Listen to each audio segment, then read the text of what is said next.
Underwriting is provided.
meeting for January 17th. This is our regular meeting of Sonoma City Council as a successor agency of the dissolved Sonoma Community Development Agency.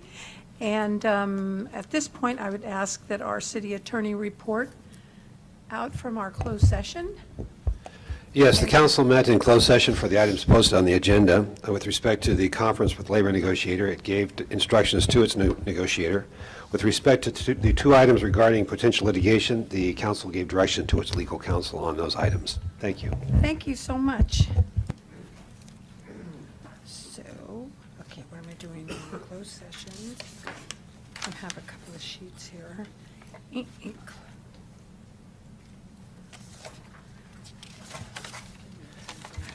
Where's my little thing? The second page? Oh, God, okay. Thank you. Thank you so much. All right, thank you. We had a report on closed session, so I would like to now convene and call to order and the Pledge of Allegiance. I've asked Fred Allebeck to say the Pledge of Allegiance for us. I pledge allegiance to the flag of the United States of America and to the republic for which it stands, one nation, under God, indivisible, with liberty and justice for all. Thank you, Mr. Allebeck.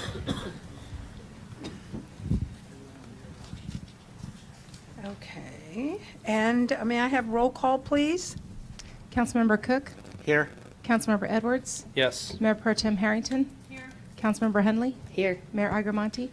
Here. Thank you. So I may have jumped the gun because I did say a report on closed session. We've already done that. Thank you so much, Jeff Walter, Mr. Walter.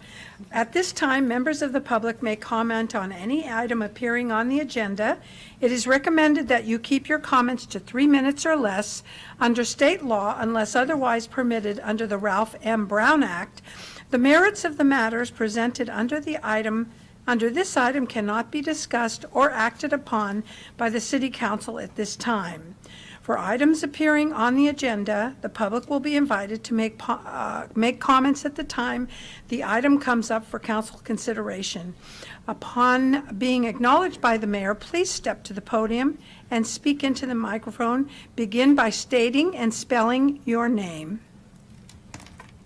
So at this time, sorry. I'd like to make a motion to approve the agenda.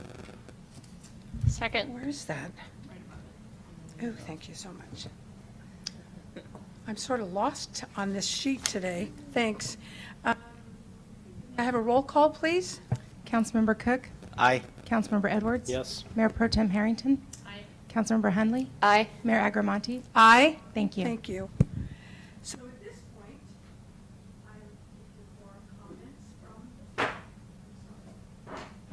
looking for comments from the public.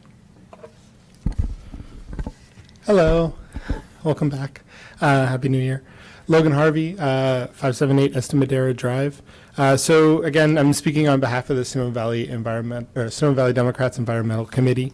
We had been reached out to by the Environmental and Services Committee, so that committee under the Sonoma City Management, and they've informed us that they had passed and asked the City Council to discuss banning single-use plastics at all plaza events or city events. This agenda item has not been passed on to the City Council, and I'd very much like to see it passed on. I think it's an important use of our time and a good way to reduce the amount of waste that's produced by the city. Secondly, I would like to endorse David Morrell, David Morrell, who's applied for the committee. I think he'd be a really, really good addition to the committee.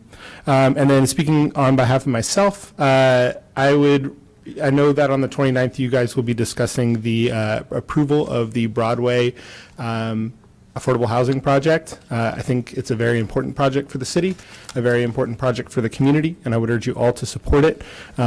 It fits the site well. It's a good site for the the project, and I think it's a really, really good use of space and a needed project within the community. So I hope that everybody gets on board and supports that. It's past the Planning Commission, it's been appealed to you, and so it's up to you to follow through with what a lot of your campaign strategies were, your campaign promises were, which was to build affordable housing. So I'd love to see that pass, and I'd love it for it to be a 5-0 vote. Thank you. Thank you, Mr. Harvey.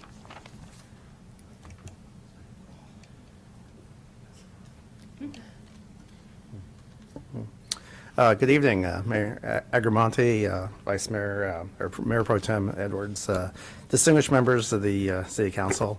It's a pleasure speaking in front of you this evening. My name is Tony Giraldi. I'm the General Operations Manager for Sonoma County Airport Express. Airport Express is the primary sponsor of the Miss Sonoma County Scholarship Program. And I'm here to formally invite you to our 72nd Miss Sonoma County competition taking place on Saturday, March 3rd. 7 p.m. at the Spreckles Performing Arts Center in Runner Park. We'd love to have you there. Last year we had 27 elected officials in the audience, along with our council member Hunley, who graciously gave up pretty much all of her day to be a judge in selecting our two title holders, our Miss Sonoma County and our Miss Sonoma County's Outstanding Teen, who you'll be meeting momentarily. We've got a great group of young ladies this year, very talented. That evening, March 3rd, we'll be selecting our 72nd Miss Sonoma County and our 8th Miss Sonoma County's Outstanding Teen.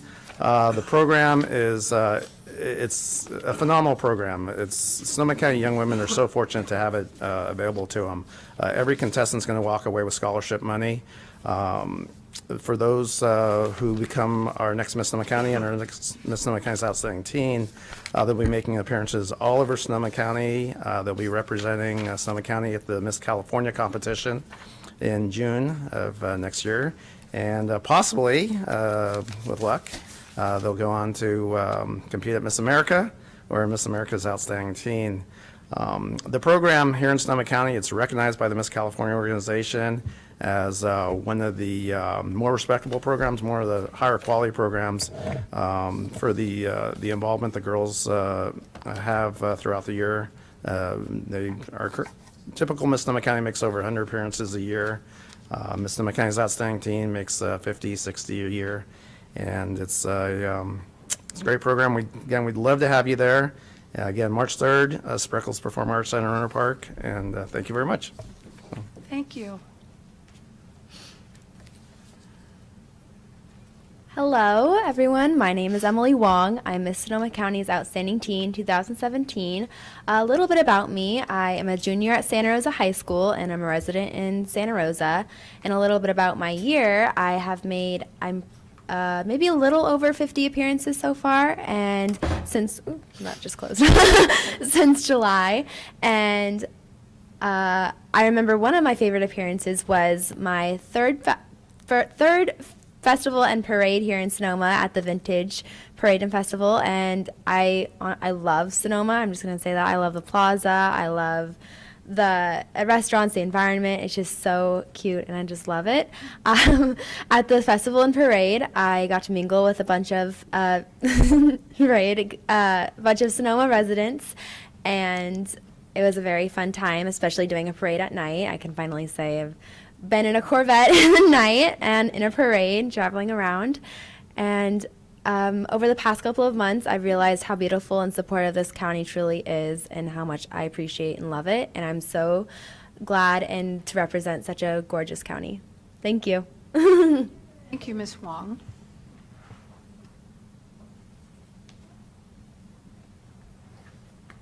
Hi, my name is Christina Schmoll, and I am the 71st Miss Sonoma County for 2017. And I'd like to thank Rachel for being one of my judges. I know that it's a long day and definitely a difficult process. I'm excited this year to be on the other end of it, just be watching instead of competing. I am a student at the Santa Rosa Junior College, and I live in Santa Rosa. So far this year, I have done over 115 appearances. So I'm on track to be at about 140 for my year, which is more busy than I ever thought I would be doing anything, but it's been everything I've wanted it to be and more. Like Emily said, I just really love and appreciate Sonoma County so much more than I already did, and now I really can never move out of Sonoma County. I think I'm kind of tied down here. They forced me to stay here forever once you're Miss Sonoma County. Some events that I've gone to in Sonoma that I really enjoyed, I got to throw out the first pitch at a Stompers game, which was really awesome, and I made it into the catcher's mitt, which surprised me. I didn't practice at all. I got to be in the Sir Optimist fashion show, which was a really lovely day with really awesome women. I got to be in 2 parades in Sonoma. One was the 4th of July parade, which was the biggest parade I've ever seen and ever been to. And everyone was so excited to wave at me, and I didn't even know where to wave. It was really overwhelming, but awesome. And then also got to go to the Vintage Parade and Festival. And there's one more.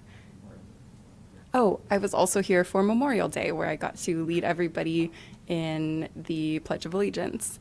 So I just want to thank you all. I think I've met almost all of you before, for all of your time and kindness to me this year. And I know that whoever they pick for the next Miss Sonoma County is going to have a really, really great experience and a great year.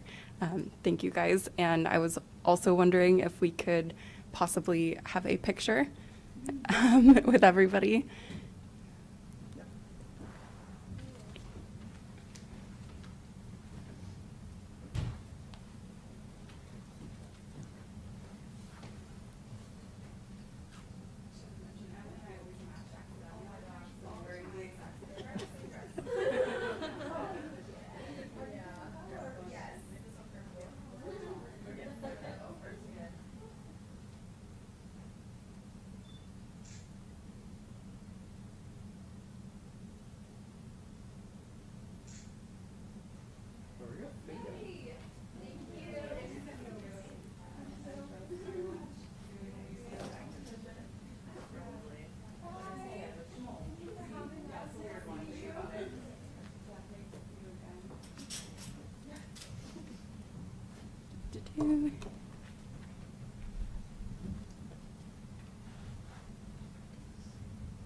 Well, I always have to say that the young ladies that are brought here to Sonoma, the city of Sonoma, I'm so impressed with, and that includes Miss Wong and Miss Schmoll.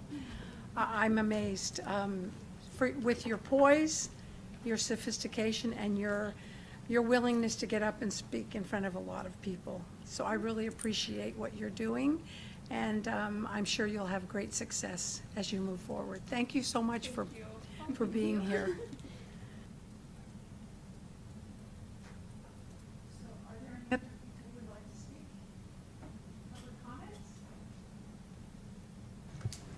I see there's no one approaching the podium, so at this point, I'm closing the public comment. Do we have any meeting dedications? Having none, I'd like to move forward into a presentation proclamation declaring the month of January as National Mentoring Month in the City of Sonoma. And I would like to call up Lee Morgan Brown, Executive Director, Mentoring Alliance.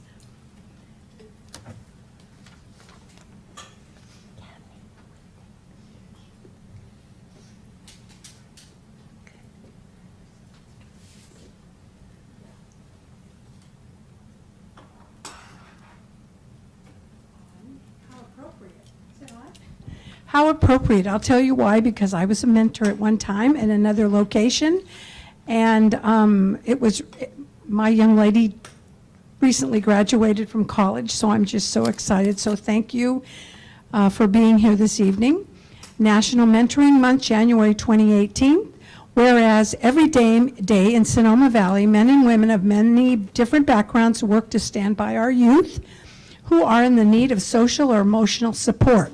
By sharing their time and experiences, mentors help instill care and solid values that allow our youth to flourish and achieve their dreams. And whereas the mission of the Sonoma Valley Mentoring Alliance is to pair caring adults and with children in need of social and emotional support so they may thrive in school and in life. Together, they build a trusting, caring relationship in a safe, supportive environment. And whereas mentors and their mentees participate in a variety of extracurricular activities that are provided by the program, including field trips, social events, enrichment classes, and family get-togethers. And whereas the Sonoma Valley Mentoring Alliance is in the forefront of the mentor movement, having received state and county awards recognizing the positive contribution that mentors are making in the lives of so many children. And whereas their executive director, Lee Morgan Brown, received the 2017 Red Cross Real Heroes Award for her expertise in youth services. Lee's motto, "It takes a valley." And whereas the amazing Mentoring Alliance team of caring professionals is leading the organization into its third decade of working together to create a wholesome community. And whereas through Mentoring Sonoma, mentoring, Sonoma is a perfect example of a collaborative community that is raising its children who will be tomorrow's Valley citizens and leaders. Now, therefore, I, Madeline Agramonte, Mayor of the City of Sonoma, hereby proclaim the month of January 2018 as National Mentoring Month in the City of Sonoma and call upon our citizens to honor the individuals who have chosen to become mentors of our youth. I do also commend and congratulate Sonoma Valley Mentoring Alliance upon their 21st anniversary of making the future brighter for our youth. In witness thereof, I have hereunto set my hand and caused the seal of the City of Sonoma to be affixed this 17th day of January 2018. Thank you. Congratulations. Would you like to say a few words? I would, of course. Thank you. Thank you, Mayor, and to the council members, and to everyone from the public here. I would like to express our gratitude as an organization for the way this community wraps their arms around our kids and our mentors, our mentor centers, how you become community partners with us. It really does take a valley, and we look forward to our third decade and think about making mentoring a part of your legacy. Thank you. Thank you. Thank you so much. Thanks, everyone.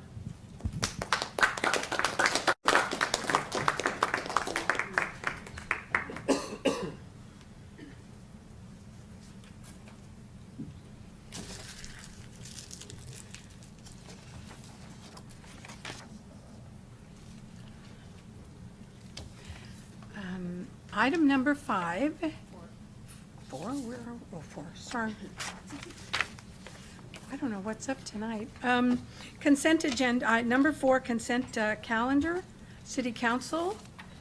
And you know what, I've lost papers up here. Am I this?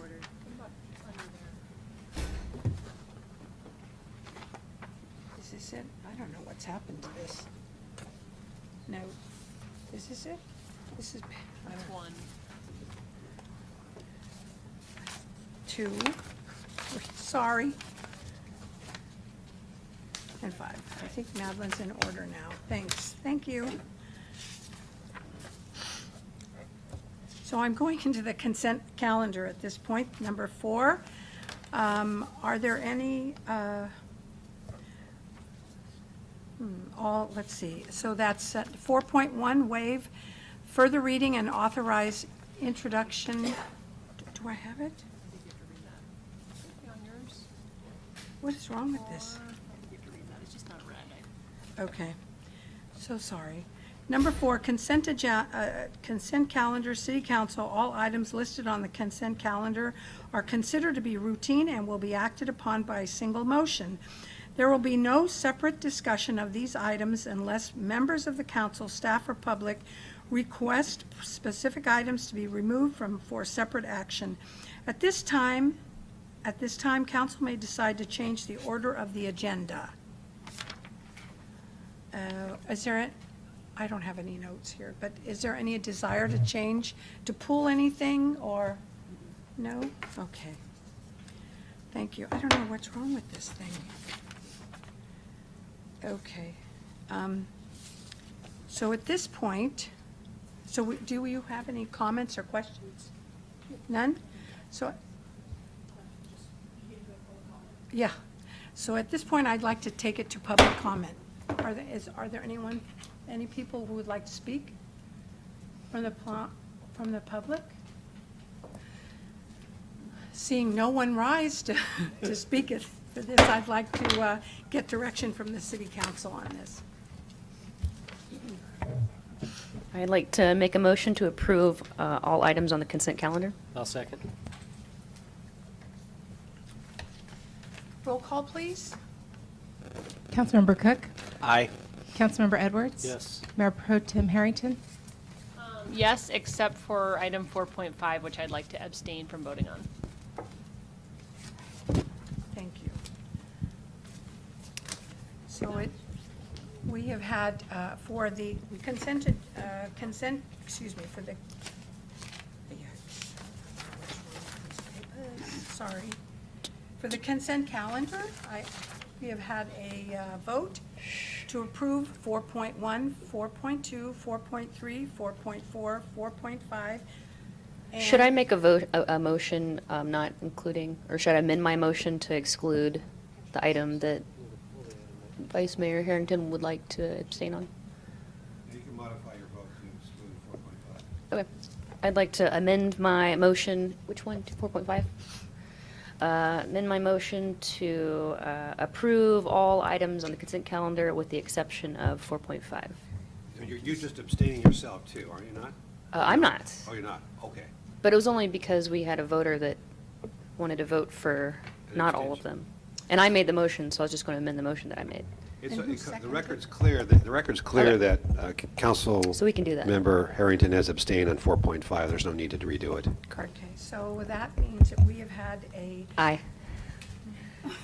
Can I think we have a roll finished. call, Agramonte? please? Roll call vote, please. Would you like me to repeat it? Yes. Councilmember Cook? Aye. Councilmember Edwards? Yes. Mayor Pro Tem Harrington? Yes on all except for 4.5, which I abstain on. Councilmember Henley? Aye. Mayor Agramonte? Aye. Thank you. Thank you so much. So we have had 4-1 vote on, with 4 votes for and 1 no abstention with regards to, and that's 4.5. We approved 4.1, 4.2, 4.3, 4.4, and 4.5. 4.6. And 4.6. And 4.6, correct. And 4.6. Thank you. Boy, okay. So, I've got, my pages are mixed up, sorry. Consent calendar 5.1, all items listed on the consent, did I just do that? This is the next item is the consent calendar for the city council seated as the successor agency All right, thank you. to the prior Sorry. redevelopment. Number 5, consent calendar, city council is the successor agency. All items listed on the consent calendar are considered to be routine and will be acted upon by a single motion. There will be no separate discussion of these items unless members of the council, staff, or public request specific items to be removed for separate action. At this time, the council may decide to change the order of the agenda.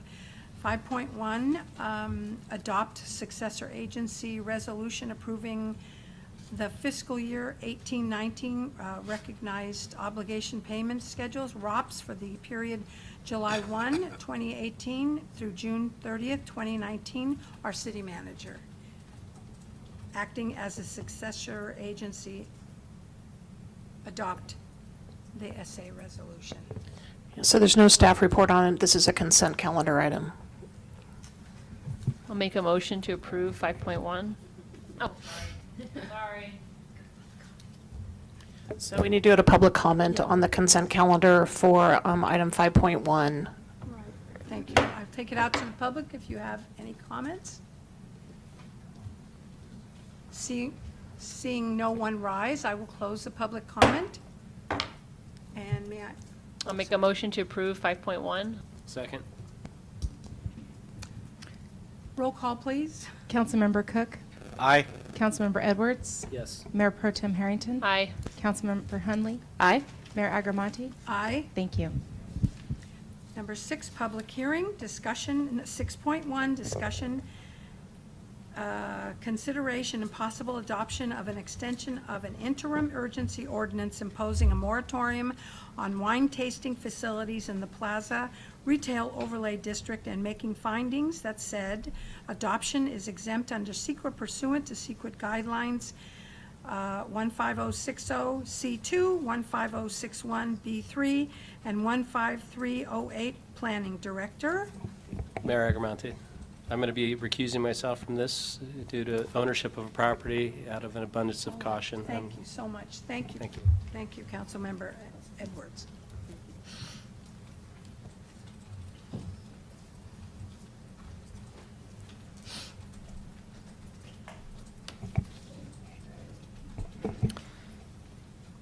Thank you, Mayor Agramonte and members of the City Council. In your May goal-setting retreat, the council identified the growing presence of tasting facilities in the downtown as an issue for community discussion.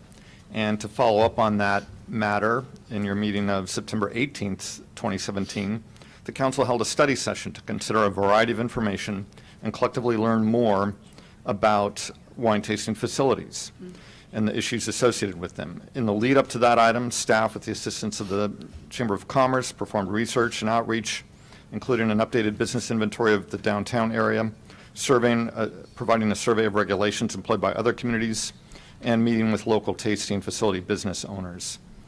Based on the feedback received at that meeting, staff drafted an urgency moratorium ordinance for the council to consider as a means of allowing the city the opportunity to study and determine if regulation should be placed on tasting facilities and the options relating thereto.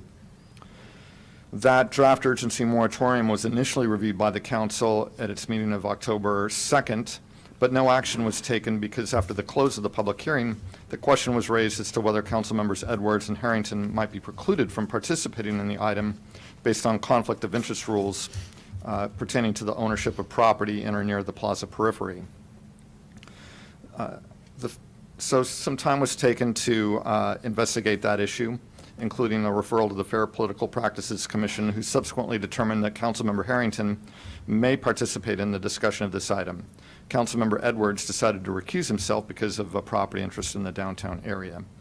And with that resolved at your meeting of December 4th, the council recommended, the council recommenced its consideration of the urgency ordinance. Following a public hearing on the matter, the council voted 4-0 with Councilmember Edwards recused to adopt an urgency ordinance placing interim restrictions on the establishment of wine tasting facilities in the Plaza Retail Overlay District, pending the consideration and study of zoning and other land use regulations pertaining to that use. Under state law, such an urgency ordinance remains effective for a period of 45 days unless it's extended by subsequent council action. Normally, the first extension of an urgency ordinance is for a period of 10 months and 15 days. However, staff sees no reason why this matter can't be determined much more quickly in terms of developing, drafting, and considering updated regulations. We actually have a lot of the groundwork in place to do that, and so we're recommending that the extension to the moratorium employ a more limited time frame, that being through September 30th, 2018. And that brings me to a recommended revision to the ordinance, which would be to say that this would occur on your agenda page 247. That's the last page of the ordinance in section 7. It should read that the ordinance shall remain in effect until midnight, September 30th, 2018.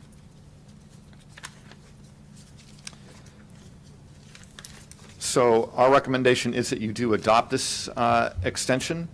It will prohibit the approval of new applications for wine tasting facilities within the Plaza Retail Overlay Zone, except for those applications that are already in process may be considered. And we are moving forward to develop those regulations for review through the Planning Commission and City Council. And with that, I'd be happy to answer any questions. Thank you. Does the council have any questions? So I realize that this 45 days happened over the holidays, so this isn't surprising, but do you know when you expect for us to be able to see at least where we're going to start on this one?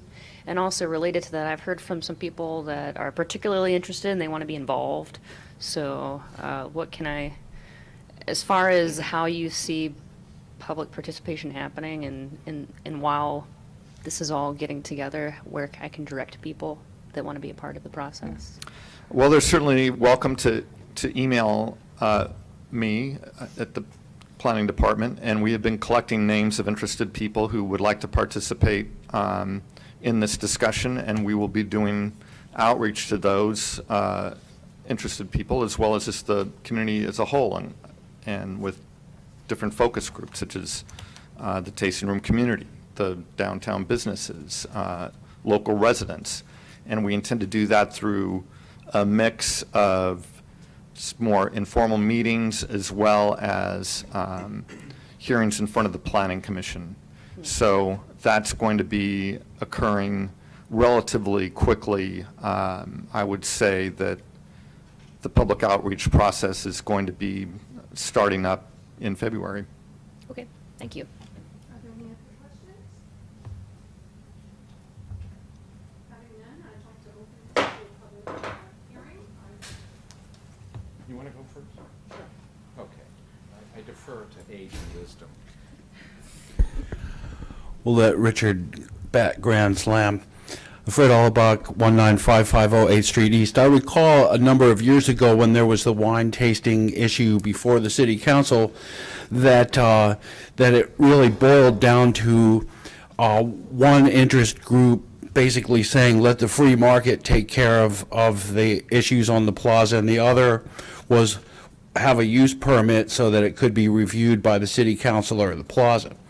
So when I think about that, you know, it doesn't seem an onerous thing at the end game of this whole process to have a use permit process in place so that you know, if it seems like it's a good idea, then the council would probably vote for it, and having a layer of oversight that would give the folks in the community who have you know, some thoughts that the tourism might be getting a little over a top, or it was at least in some people's minds before the fires, and so now after the fires it's like a little bit different feeling about things. But I don't have any doubt that the tourism boosting will ramp back up to about the same level it was before. So my preference for the end game would be to have a use permit process in place for the wine tasting on the plaza, rather than to just let the free market take care of it, which seemed like after all the community discussion before, that was really what it boiled down to. So I don't see that having a use permit is really that onerous of a process, and I'm jumping the gun a little bit, but that would be my preference for the ultimate outcome of this. Thank you, Mr. Allbach. You wore painter's clothes today on the show, but you look good. Greetings. Hi, Richard Silver, 95 Bernhardt Avenue.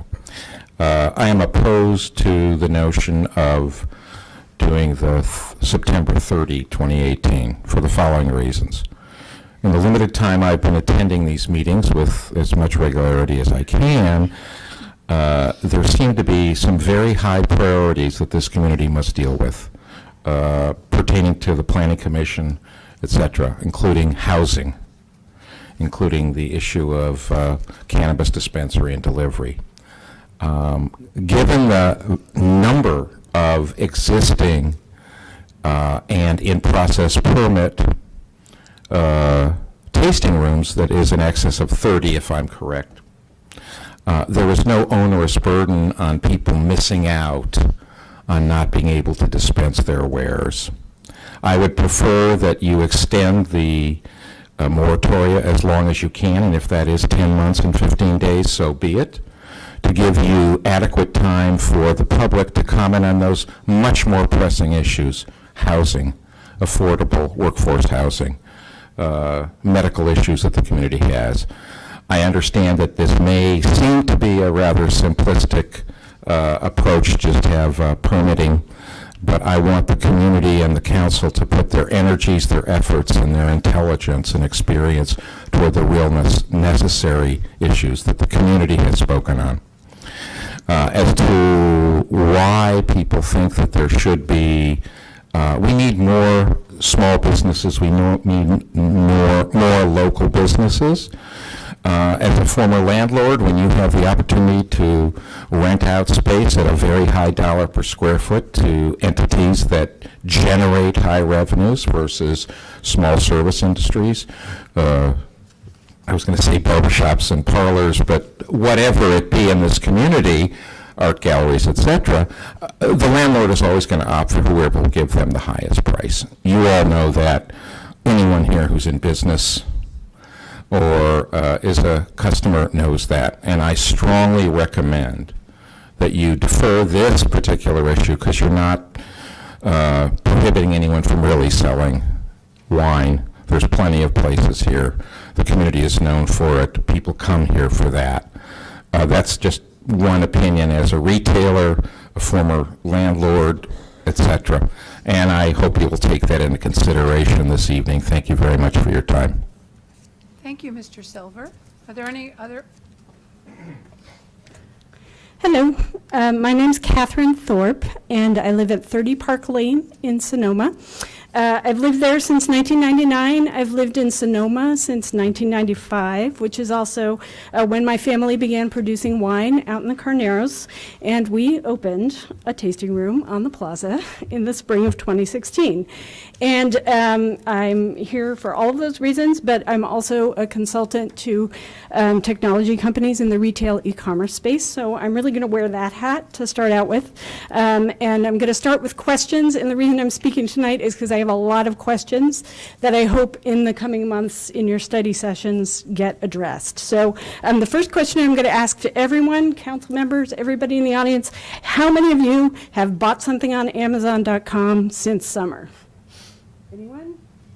Nobody's bought in Amazon, of course, right? Yes, maybe? So you have to, your comments need to be addressed to us. Oh, okay. All right, well, I will amend what I was going to do then. No more poll taking, but I will say that 56% of global consumers have bought something on Amazon in the past 6 months. And it's estimated now that 1 in 2 U.S. households, that's half of U.S. households, now has an Amazon Prime membership, right, which is free shipping, 2 days, sometimes same-day delivery, right? So why is this? Why is Amazon so popular? Discounts, convenience, and selection, right? Let's contrast that with one of our local retailers who I love dearly. During the recent holiday season, I took my gift list, I went to Reader's Books, but I knew I needed to do it in November because I walked in, they didn't have all the titles in stock. They had to order them so that I had time to ship them. And when they did come in, I had to pay full price. So that was not too convenient. It was a little more costly than Amazon, and they didn't have a wide selection. So when we think about local retail, I guess I'm asking, like, who is the competition really? And I'm hoping that we can ask this question with kind of a broad lens in the months ahead. How many of us are kind of making conscious, costly, less convenient, a little more difficult decisions right now to support the retailers that we already have, right? So many of us in this room might be thinking, that we want to limit tasting rooms, but if you're going online and buying lots of stuff from Amazon.com, I don't know. There's a mismatch there, right? Forrester Research, who's like a leading industry analyst, one of their retail analysts basically said that anyone without an Amazon strategy will die, right? That's their assessment of the retail industry. So what is this town's Amazon strategy? That's my question to you. And why does it perhaps limit tasting rooms, which are kind of the anti-Amazon, right? We are literally grounded here. We are of this ground. We are of this earth. Thorpe, the yes. dreaded light. Okay. Says thank you so much. Okay. And I'm sorry, I don't think these lights are working properly because normally you would get a warning. Oh, okay. At 30 seconds, but thank you so much for Okay. speaking. I just hope that you ask all these questions.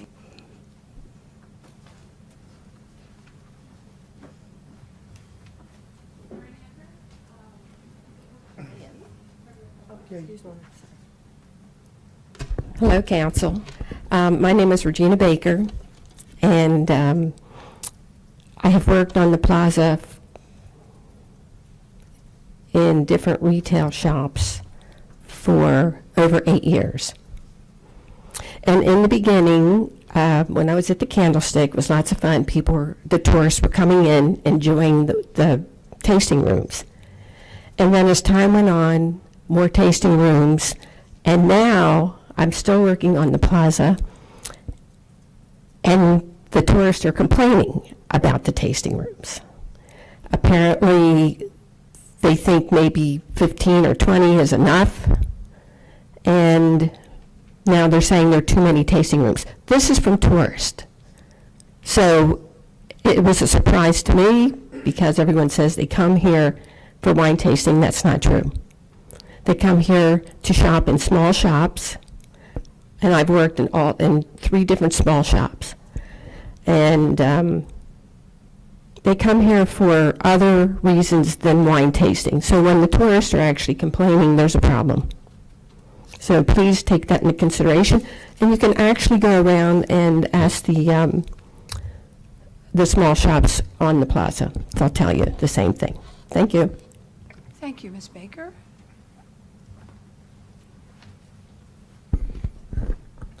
Logan Harvey, 578 Esmadera.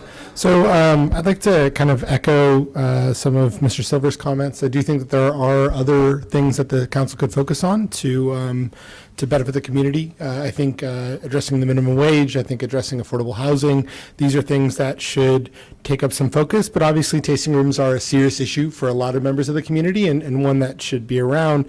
I would like to point out if the goal on limiting tasting rooms is to increase the number of retail and community serving shops, that we need to have a larger community here to shop in them, right? And so that to me goes back to the housing issue and the fact that there aren't a lot of places for people that would work in these tasting rooms to live, or that would work in any of these retail spaces to live. And so if we want to have shops that we're going to support our community, we need to have a community to support those shops. And therefore we need to have housing that can kind of create a more cohesive and circular economy here. Yeah, that's it. Thank you. Thank you, Mr. Harvey. Are there any others who would like to speak? Seeing no one rising to speak, I will close the public comment portion of this meeting. You certainly may. Thank you. I would like to make a motion to approve an urgency ordinance of the City Council of the City of Sonoma extending interim restrictions on the establishment of tasting rooms in the Plaza Retail Overlay District pending the consideration and study of zoning and other land use regulations pertaining to tasting rooms. And a second? Second. And just for clarification, would that include the September 30th change or no? As amended. Thank yeah. you. Thank you so much. So, yeah. I'm asking, are there any discussion or question? Sure. I'd just like to know from my fellow council members why they prefer, if they prefer a shorter time period as suggested by the staff and part of Ms. Hundley's motion. What about the shorter time period do you like? I like the shorter time frame so we can get it passed. We, at our prior discussion, if we would have made it longer, it possibly would have got not taken care of on a timely basis. And yeah, at our last meeting when we passed the first urgency ordinance, we discussed then a expedited timeline where this would be finished. I don't know, I think last time we said maybe sometime in like April or the summer. So I feel like this is consistent with what we passed the first time, so I'm okay passing it the second time under the same understanding. Yeah, and I did want to make one comment, because there was some public comments about different issues on retail.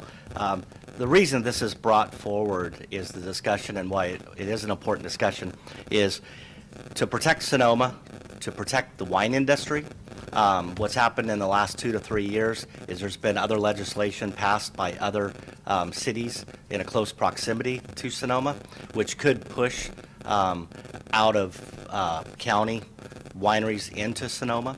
And that's literally for discussion and possible action and city staff. That's part of their discovery. Thank you. You know, it's interesting because one thing Councilmember Cook helped me with was varietal of grapes. Because I think initially I thought, I only want Sonoma grapes, but as you explained, there is a mixture, of course, that makes our wonderful wine, and it comes from different varieties of vineyards. So I appreciate that. I think that's really an important thing. With respect to the date, September 30th, you know, I believe we'll be able to reach a conclusion by that time and possibly even before. But if we can't, we do have that extended period that we can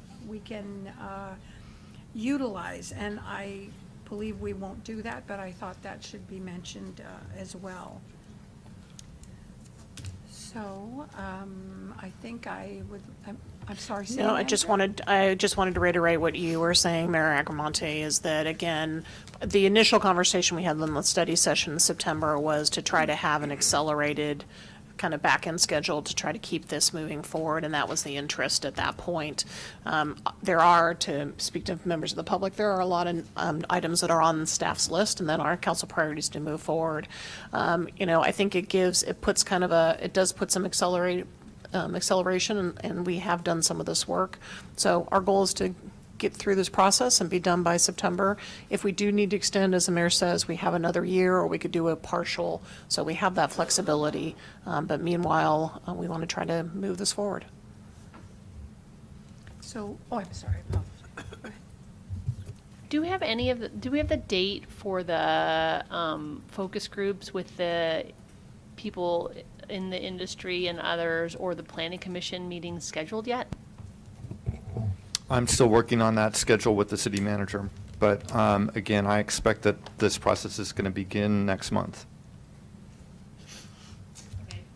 Thank you. And I will move forward and ask for a roll call, please. Aye. Mayor Pro Tem Harrington, Aye. Councilmember Hunley, Aye. Mayor Agramonte. Aye. Thank you. So we have approved 6.1, an emergency ordinance of the City Council of the City of Sonoma extending interim restrictions on the establishment of tasting rooms, thank you, in the Plaza Retail Overlay District pending the consideration and study of zoning and other land use regulations pertaining to tasting rooms. And that was a motion made by Councilmember Rachel Hundley, a second by our Councilmember David Cook. And that was four aye votes and 1 abstention. Mr. Edwards has recused himself. So the motion passes.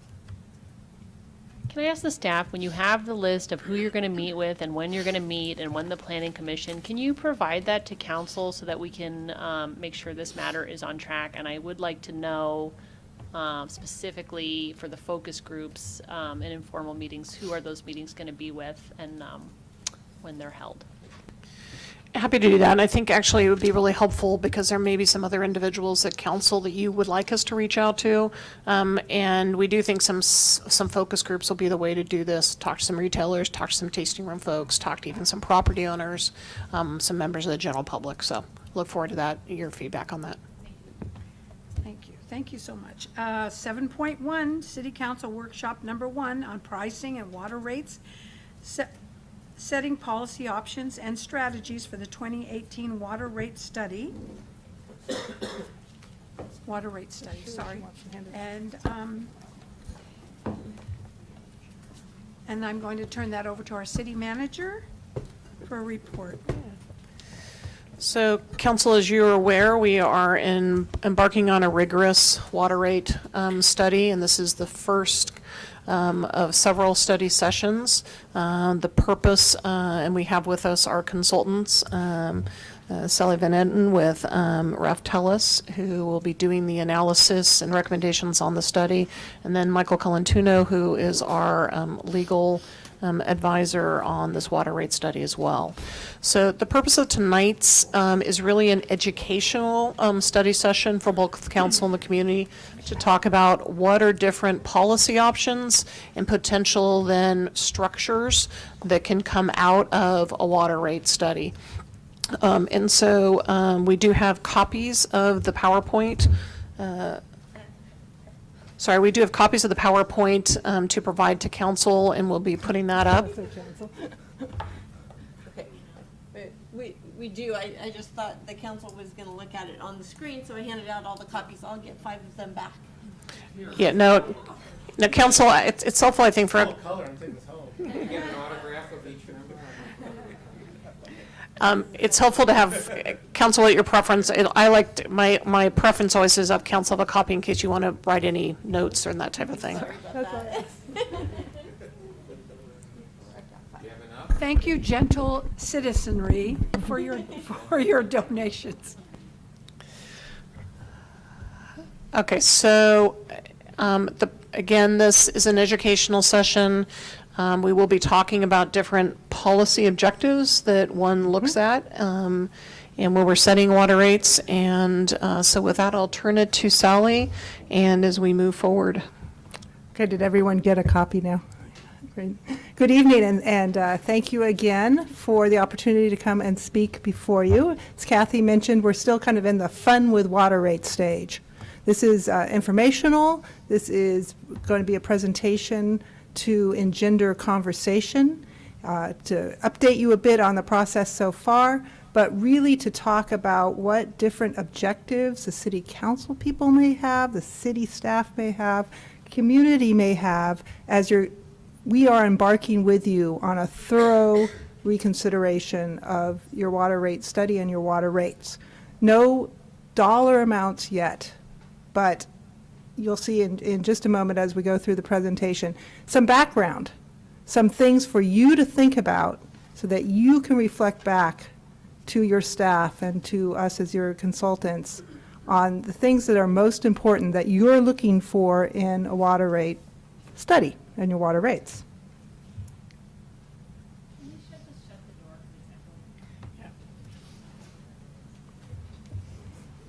So again, a brief introduction.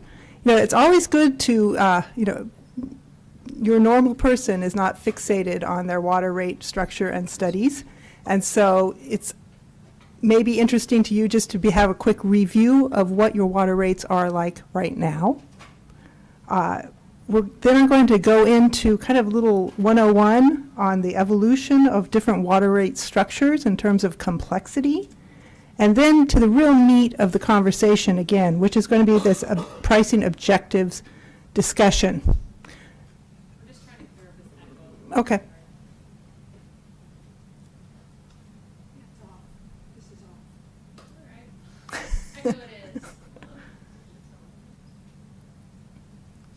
Is it something I'm doing? Okay. All right, I'm going to march on then. So you'll maybe remember this slide because you've actually seen it before, I believe, in the presentation that I did on November about the 20th. There are 4 steps in a water rate study. There's the rate setting framework, which we're going to talk about tonight. There are some financial goals and policies that are actually being held for, it Sorry, isn't. could I interrupt you? I'm sorry. What's? Oh. Oh.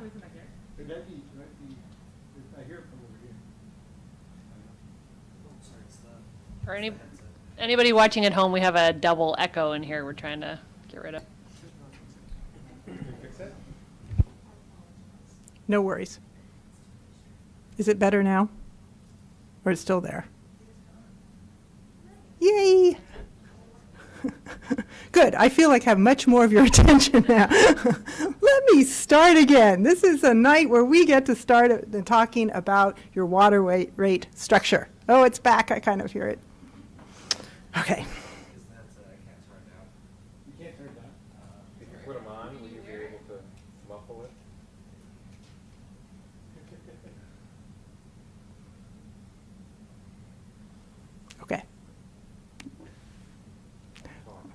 Third time's the charm.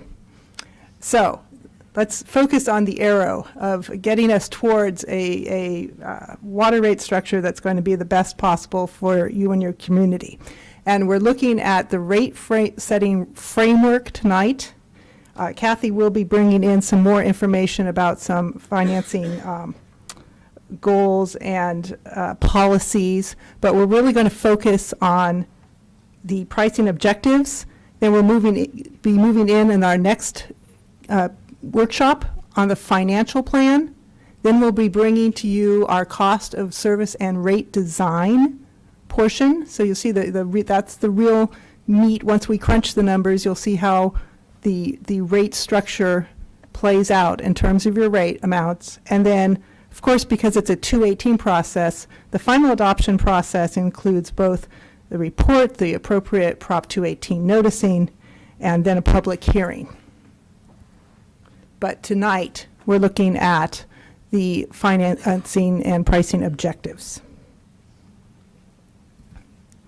So again, what do you have now? What does your rate structure look like? You have existing rates, and they are comprised of a couple of different components. And one is a fixed charge.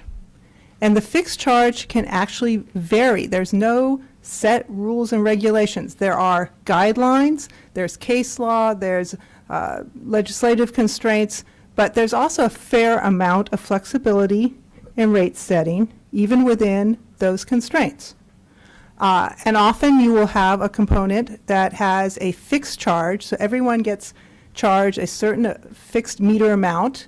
It typically increases by the meter size. And then you also often have a volumetric rate or volumetric rates. In this case, you guys have a base rate of 574, and then you have different variables that are factors of residential. This is very common, typically considered for single-family residence. That's sort of your measurement of 1, and everything else is either slightly less. So, for example, multifamily is typically slightly lower. Certain other uses are often higher. Again, this is what you guys have. This is not something that we developed, but I wanted to bring it to your attention just so you have an idea of what you have. Yeah, let me just comment. The rationale for your structure, which is quite common, is that the larger the size of the meter, your greater potential demand. And whether you're using that meter or not, the city has to be prepared to serve it, because if we don't, we'll have an inability to operate our system effectively. We've got to keep all those lines charged, no matter how much water is coming out of yours. So potential demand is a very common standard throughout the American water industry. You'll note that the 3 smallest meters, 3/4 inch, 5/8 inch, and an inch, are all treated as the same. They have different demands, but we treat them the same because those are the meter sizes that are used for single-family residences. And it makes sense generally to balance fairness, which drives complexity. Every little degree of fairness creates a complex structure, with administrability and simplicity. So to make our water rates easier to understand, we treat all the single-family residences alike, even though we could draw distinctions among them. The numbers you're looking at here, we're dividing a cost pie among our customer classes, and therefore it's not your absolute water bill that's being driven by this chart, it's your proportionate share. And since your average water customer is domestic, looking at the total number of accounts, that's where you start your analysis. Apartments and other multifamily uses tend to use less water because they tend to have less outdoor landscaping, which is where most of our water goes, quite frankly. So they are always smaller.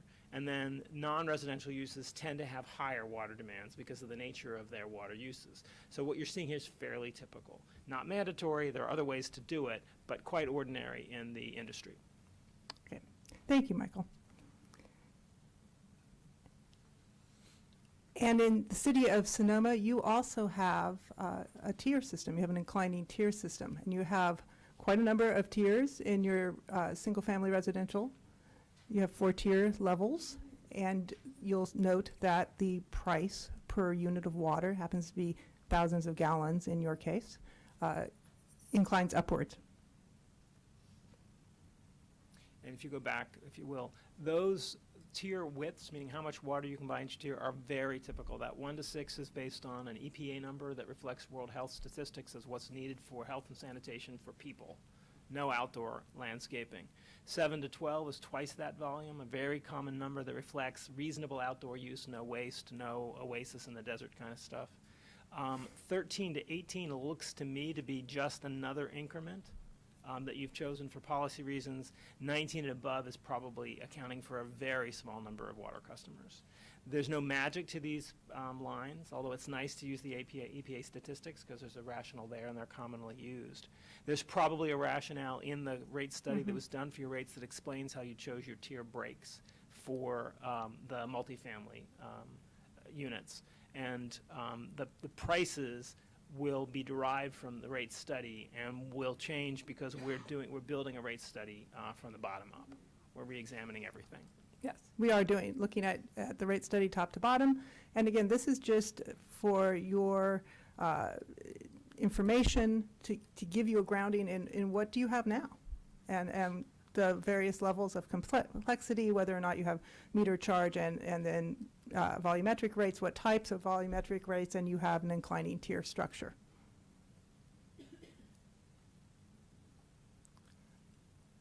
And this is the same thing for commercial. Okay. Some agencies choose not to use tiers for commercial because of the lack of homogeneity or consistency in the nature of their commercial class. Your class might be homogeneous, it might not be. In the smaller the town, the more disparate it tends to be. You need large numbers to get averages. Small numbers tend to produce odd constellations of things. So that's another thing we may want to revisit as we get into the study as to whether that's worth doing. Does it drive enough benefit and is it fair? And again, we're just at the very beginnings of this. Just to give you an update, we have met with staff and presented staff with a data request. They have been quite diligent in getting us the data requested. We had a meeting, it was very good, and we have started building our model. We still have a few data gaps, and we will be having ongoing discussions with staff as we look at what we have, but as Michael was alluding to, this is a brand new look at this.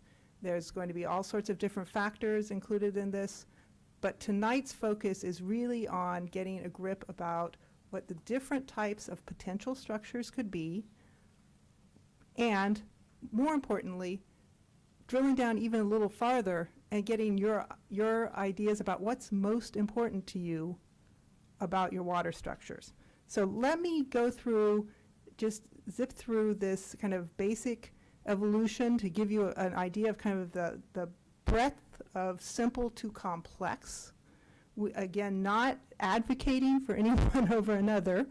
You now know what sort of refresher on what you have, and you'll see it when it comes up. And then we're going to get into what I really want to talk about, which is the different objectives.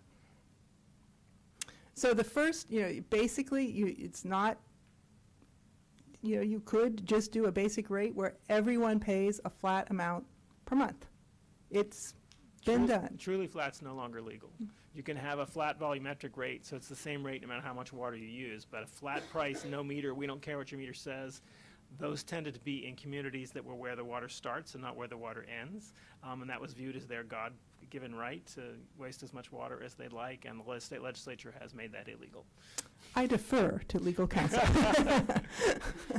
Excuse me. But it's true, this used to be common. This used to be common. We're not going to use it here. It's not illegal in California anymore. It was not very good for conservation. Exactly. It also had some issues where if you used a lot of water, you used a little water, you paid the same amount, and you were a small water user, essential user, you per gallon paid more. Keep that concept in your head. This one I hope is still legal. This is the uniform volumetric rate, where you charge every single unit of water gets the same rate amount. Ideally, you have done good projections of exactly or close enough to how much water you're going to need, and how many users you have, and how many gallons you're going to use, and you do that calculation. It's very easy to understand, administratively, very simple to implement. It's not very good about conservation signals at all. It once again is less affordable for your essential use customers. This one is I don't see as often anymore either. Has some issues there, mostly around different costs of water at different times of the year, but it used to be, then you still occasionally will see some rate structures where they do a seasonal rate, where you have a winter base rate, typically again kind of that essential use, not outside use, because presumably it's raining during winter, and then in summer when the cost of water jumps up from supply and demand. And this is common in communities where winter ratepayers vote for council members and summer ratepayers don't. But you'll see the obvious jump there. Okay, so this one hopefully will look familiar. This is your inclining tier rate system. This is what you all have now, where there are different tier widths, we call them, as Michael was commenting on earlier. Often essential use kind of range is considered tier 1. Tier 2 is typically the next increment of water. That's not, normal, not excessive. And then as rates or water use increases above what's kind of considered typical or normal for each customer class, you have a different rate jump. Anything else that you, oh, good. All right, going kind of to the absolute opposite end of the spectrum, this is a water rate structure that includes what we call water budget tier rates. This one's pretty interesting because it looks at each user pretty individually. It's an incredibly data intensive approach. You look at everyone's, you often use GIS technology, and you actually look at lot coverage, and you look at, even gets down to the type of grass or landscape you're using and evapotranspiration rates for that. It just is an incredibly detailed approach. Often requires, kind of extensive billing systems have to be revised or adopted, implemented in order to even achieve this. Why would anyone use this very complex system? We typically see it in Southern California, in areas where there's extreme drought, lack of water. Again, just to provide you sort of the realm of possibilities, forget the first one, to give you an idea of how rate structures can differ. And there's even more nuances in between. I'm going to stop here with the nuances for right now because I want to get into the objectives. I'm going to look at Michael just to make sure there's no other comment. This system is used by a number of relatively affluent Orange County suburbs that have all of their water supply coming from the metropolitan at a very high price. And it is complicated, but they serve sophisticated communities, and they've spent years developing them and educating their communities, and they allow them to really drive conservation. They say, we're going to give you 7,000 square feet of ryegrass, and that's it. And if you want to water the rest of it, it's going to be really painful. And many folks in their community have chosen to limit their ryegrass to 7,000 square feet and found other ways to landscape. So it's been very effective, but my sense is that your organization doesn't have the resources to do this soon, unless it were a very high priority for you. So there's a segue that I'll grab and run with. What are some of your priorities? What are some of the community's priorities? We have this nifty balance beam, exactly. And the reason that we have it on a balance beam is because if you look at each of these individual objectives, we have administrative ease and customer understanding. Very simple with a uniform volumetric rate, very simple to understand. You kind of have to have a master's degree to thoroughly understand budget, water budget rate, I feel. Affordability, conservation, financial and revenue stability, And something that was unique, not unique, but something that was requested by your staff was infrastructure investment. We tailor-make our models and our reports to the needs of each water customer. And we want to make sure that each customer's objectives are met in the way that they want to within certain constraints of the law and legislation and of our methodologies. The key point of this slide is that these goals compete. A price structure that drives conservation makes your revenues unstable because you sell water when it's not raining, and you don't when it does, because everybody's into conservation mode. So revenue stability competes with conservation's price signaling. The more affordable your water rate, the less money you bring in, the less you have to invest in your system. In some ways, you're just deferring burdens to your children. Administrative ease and customer understanding is at tension with fairness, because the simpler the system that you have, the fewer distinctions between customers you're observing. Like that truly flat fee, which is 30 cents a unit for all units, makes the really efficient user pay more than they should, so that the really inefficient user can pay less. So all of these goals are competing, and you have to strike the balance that strikes you as appropriate in your community.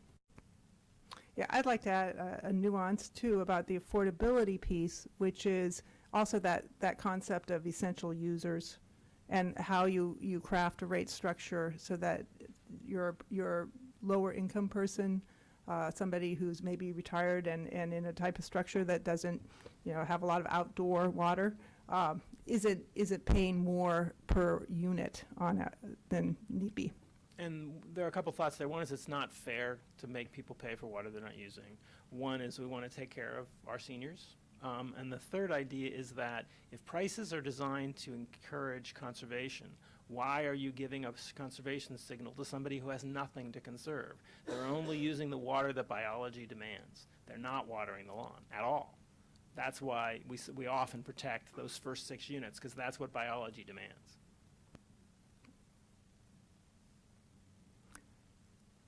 And again, Michael, I encourage you to jump in here and add comments to these slides as well. But let's talk about a little more detail, administrative ease and understanding. And just as was mentioned, making the structure simple, making it easy to understand. There's also these billing aspects. Can your billing system easily bill the type of system that or the method of rate structure that is being suggested? Sometimes it can, sometimes it can't. Just to make one specific, I've never seen anybody bill in thousands of gallons before. You probably have. I never have. It's always 100 cubic feet. But it's probably something you shouldn't try to change, because you've got a whole billing system built around it, and trying to change that is like going from Fortran to COBOL when none of us remembers what those words mean anymore. You just saw that the rate structures, exist on a real spectrum of complexity. And just to give some examples of, we just, talked about it, a uniform rate structure versus water budget structure kind of gives you the extremes on this sort of understandability and administrative ease spectrum.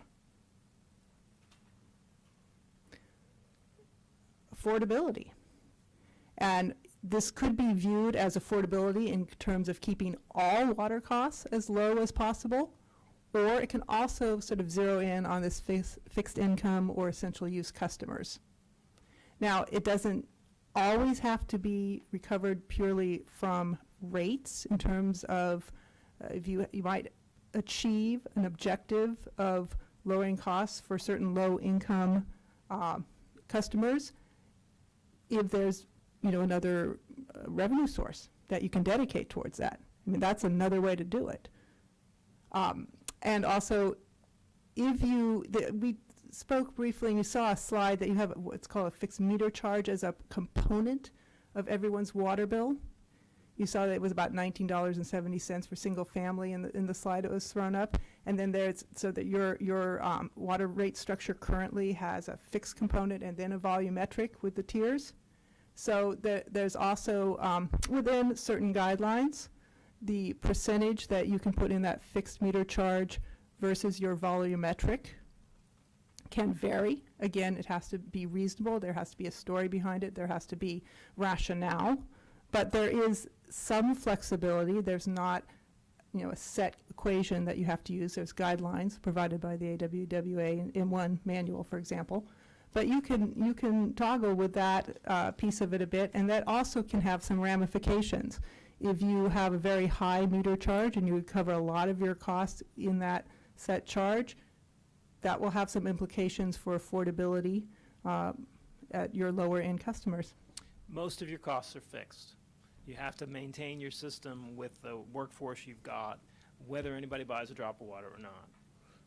Typical rate structures are 2/3 of your costs are fixed, 1/3 of them are variable or less. Yet typically you only recover about 1/3 of your costs from the fixed monthly rate, and you get 2/3 from the volumetric rate. That builds in the risk of revenue instability because you've got fixed costs but not fixed income. That requires rate stabilization reserves, and you have, again, these same competing ideas. A common structure in California is to have 70% of your costs recovered from the volumetric component because there is a best management practice put out by water conservation folks who think that's the minimum price signal you should be sending. But this is all policy-laden. These are all choices, and there's no one right answer.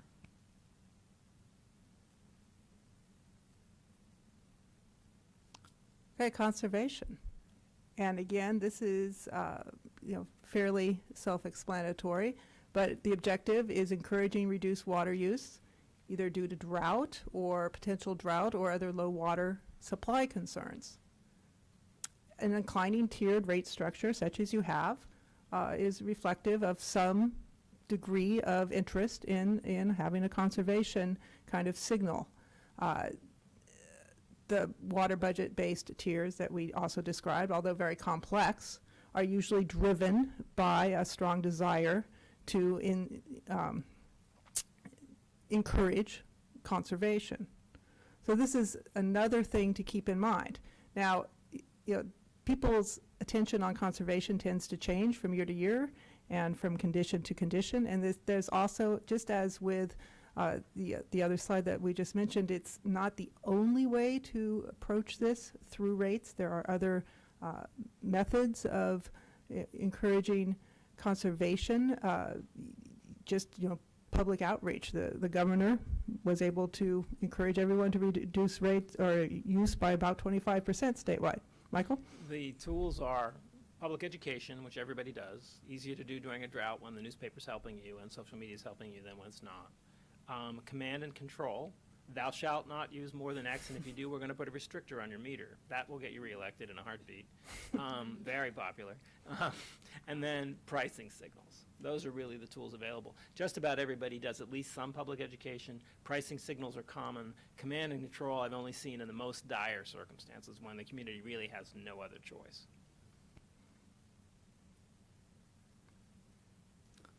Financial and revenue stability. And the goal here is assuring that your entire financial program is sustainable and viable over several years, ideally, that you have a dependable cash flow to fund your system operations, and that you can repay debt if you have debt, you have a small amount of debt, and ensuring also adequate reserves for operational and capital needs.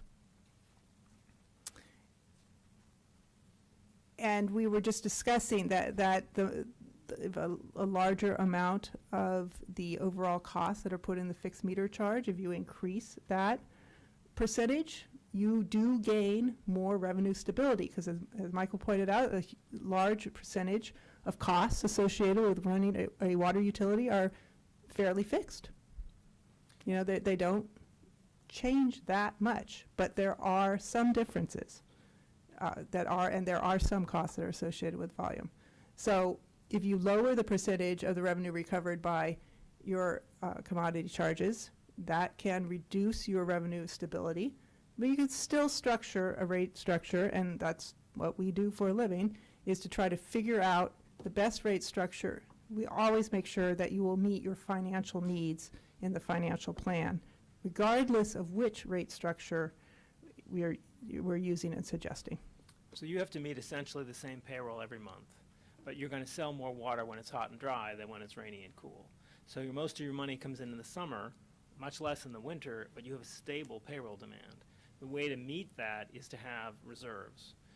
You also need reserves because you've borrowed money from Wall Street, like everyone else who has a capital-intensive utility, and you have what are called bond covenants, which are enforceable promises to the bondholders that you'll maintain rate reserves to protect them from not getting paid.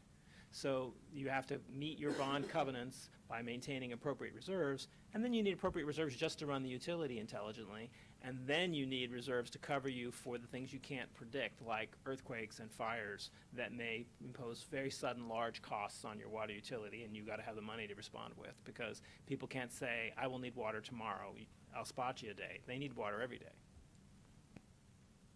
And because we are doing a very thorough review and update of this study, we'll be also drilling down and looking and talking to staff about the various reserve rates. And then there are also policies that I believe Ms. Capriola will be bringing forward as well for your consideration around this issue of reserves. The basic idea about reserve policies that you and the community can start to think about is you should identify what we're reserving for, what's a reasonable estimate of what that consequence could be, and how much do we need. And then when you've identified your reserves, you probably don't have enough. So how long is it prudent to accumulate that reserve over time?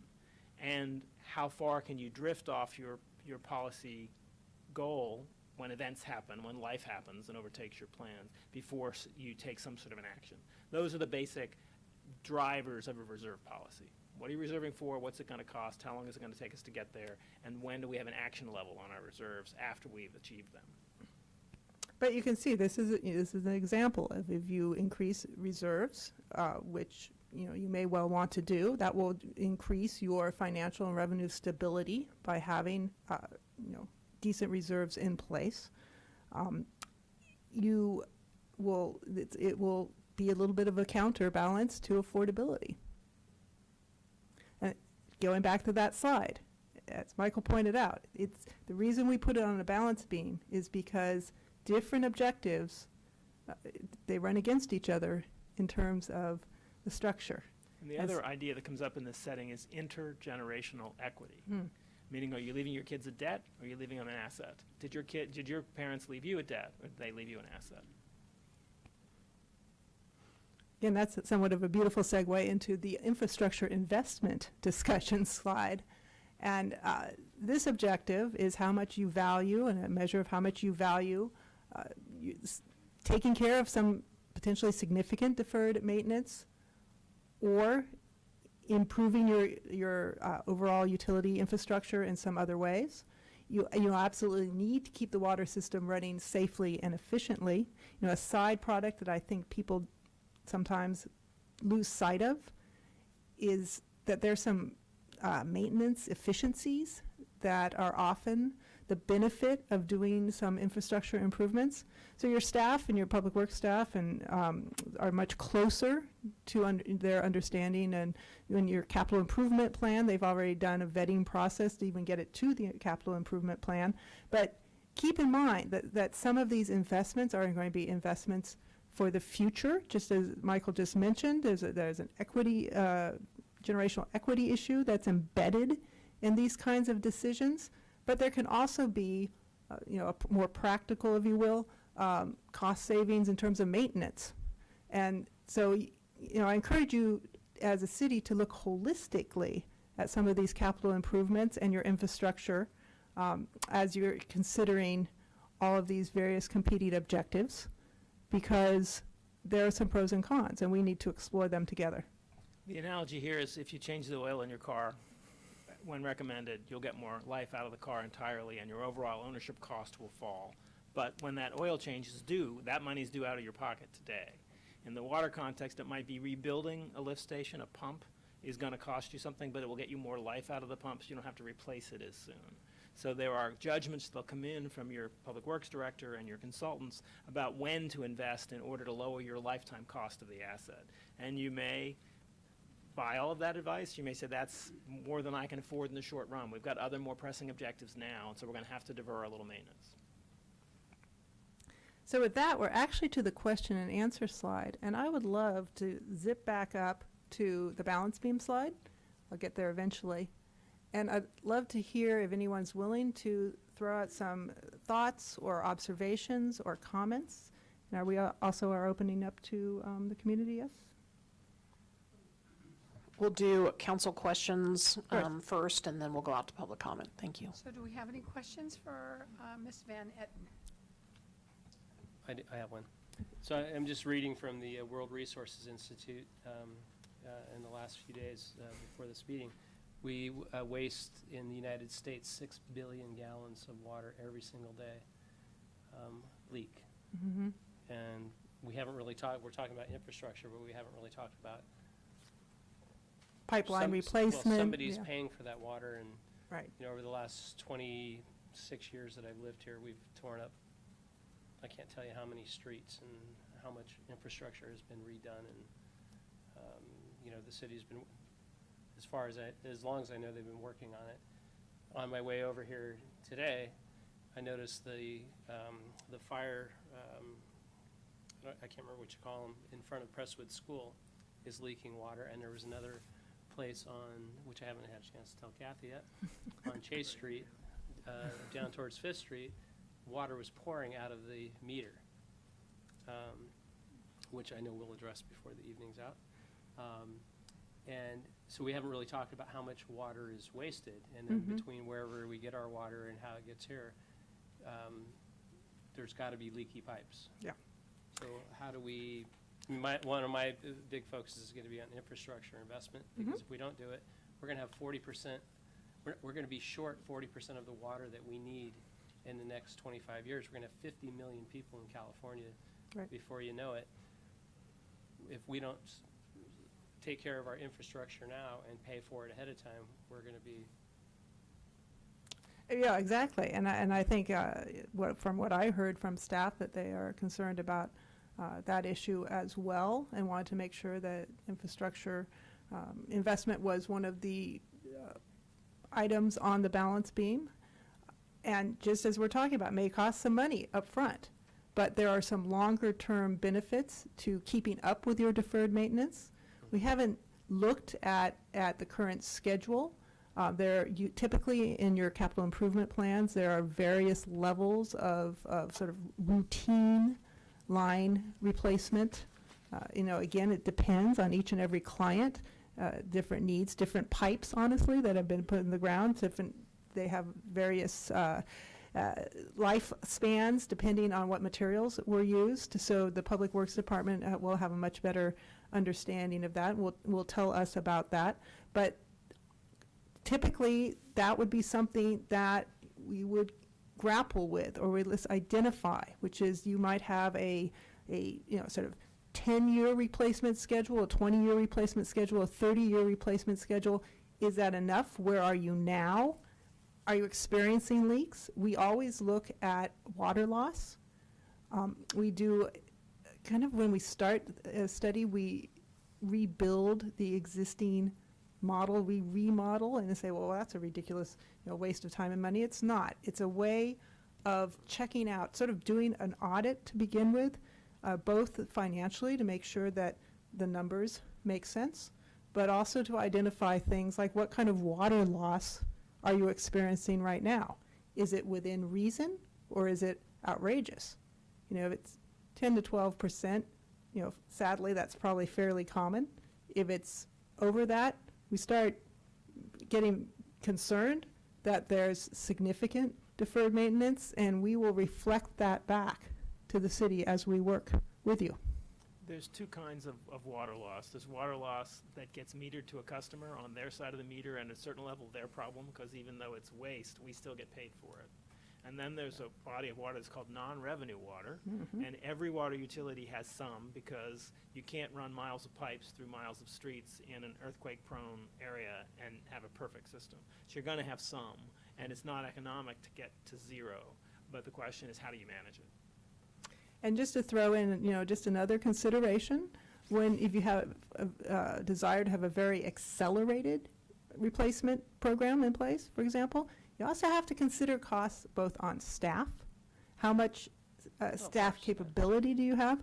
This issue of digging up the streets again, You know, it's great if you can have a coordinated CIP so that if other pipelines have to be adjusted or fixed at the same time, you know, that's always a more efficient and equitable use of time. So there's a reason to have master plans done and to have capital improvement plans and to consider all these other sort of ramifications.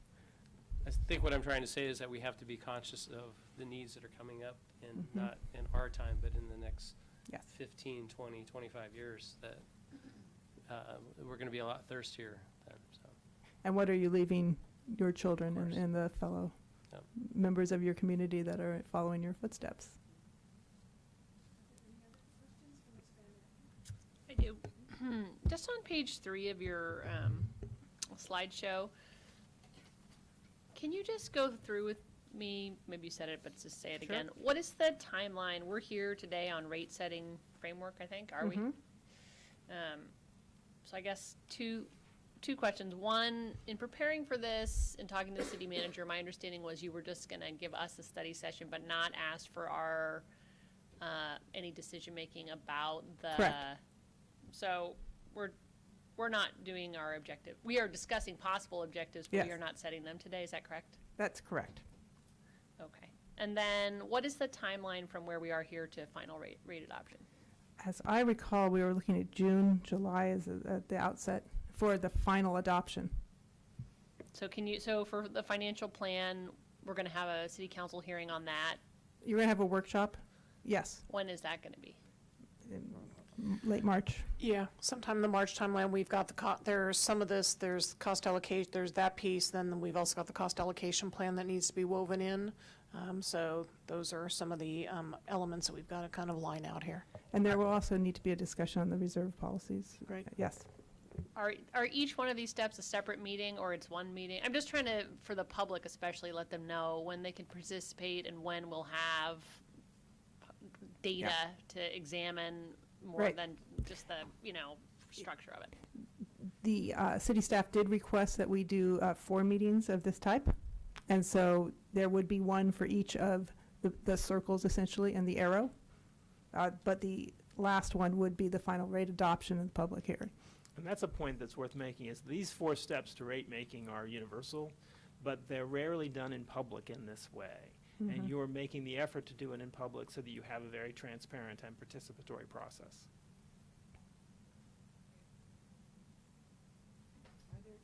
Oh. Maybe I just want to make one other response to Vice Mayor Harrington. So as council knows, we've got the rate setting process, we've got a cannabis process, we've got a budget process, and then we've also got the tasting rooms. Those are 4 fairly large initiatives, of which a number of items are going to be coming forward to council and/or town hall or focus group meetings. So each staff member that is responsible for those items is working on kind of their general process and kind of steps, and then we're going to be laying those out and putting together kind of the calendar as we're sitting here in January now for the next really kind of 6 months. So the reason I'm hesitant to say X date is there are these things that have to be kind of woven in because we have a lot of good work that we're going to be bringing forward for you. It's we recognize it's a lot of information. Water rate studies are fairly complex, and there's a lot of factors to consider. I think it's interesting because of that. And the objectives are a very important piece of the puzzle. And one reason that Kathy wanted you to all have the, color, double-sided handout to take home with you is to engender your thinking about these objectives. And it's not a completely unbounded universe of choice that will freeze your thinking. There are a number of constructive constraints. They're the things your billing system can do. They're the things your bond covenants require. They're the things that your community expects, and they're the things that make sense to you. And so as you apply those constraints, you'll end up with a manageable number of choices. Right.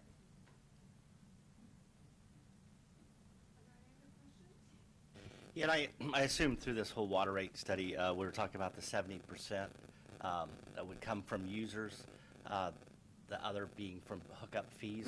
Will part of this report kind of look at that different number of what we are charging for are monthly, just if you don't use any water and you have your meter.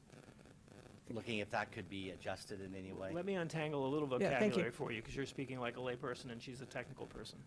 We talk about connection charges, which are commonly called hookup fees. That's a one-time charge paid by a developer to get a new meter, and it contributes to your capital account, not to your maintenance cost. Once you've got an established relationship, you pay a fixed monthly charge and a volumetric charge, and those are both contributions to your maintenance and operation charges. So the question you asked, I think, was about what's the ratio between the fixed monthly charge and the variable monthly charge. That's what I Yes. heard you to ask. Yes. And based on your 2014 report, I believe it's closer currently to 2080. Yeah. But that's something that you would show Yeah, a little that- different if there was variations, either or. Right. I mean, we were going to discuss with staff where they'd like to see that percentage. And then ultimately, that'll come to you as a recommendation. But, and keeping in mind that some of those revenue stability issues counter against the affordability for essential users. So, you know, again, it's a push-pull here when you start toggling with that fixed meter rate versus your volumetric. But it's certainly one of the tools in the tool basket. And there is a variety among different clients as to which percentage, how much is put where. Again, it has to be within reason. You have to have a rational story for it. Has to make sense for your community. And it has to start trying to address your objectives as the city. So are there any other questions from the council? I just want to ask a procedural question with Ms. Van Etten here and Mr. Colantano. How we have public, of course, that would like to comment. Are the questions going to be answered at the end, or what would you like from the? Yeah, I think at the point council's ready to go to public comment, we'll go to public comment, and we'll gather any questions that, and then the consultants can help respond to those comments, and then we'll turn back to council for any feedback. Okay, I just wanted to clear that up to make it more manageable. So thank you, Ms. Van Etten. You're welcome. And I'd like to take this out to the public for comments. Do you mind if I disengage this? Great.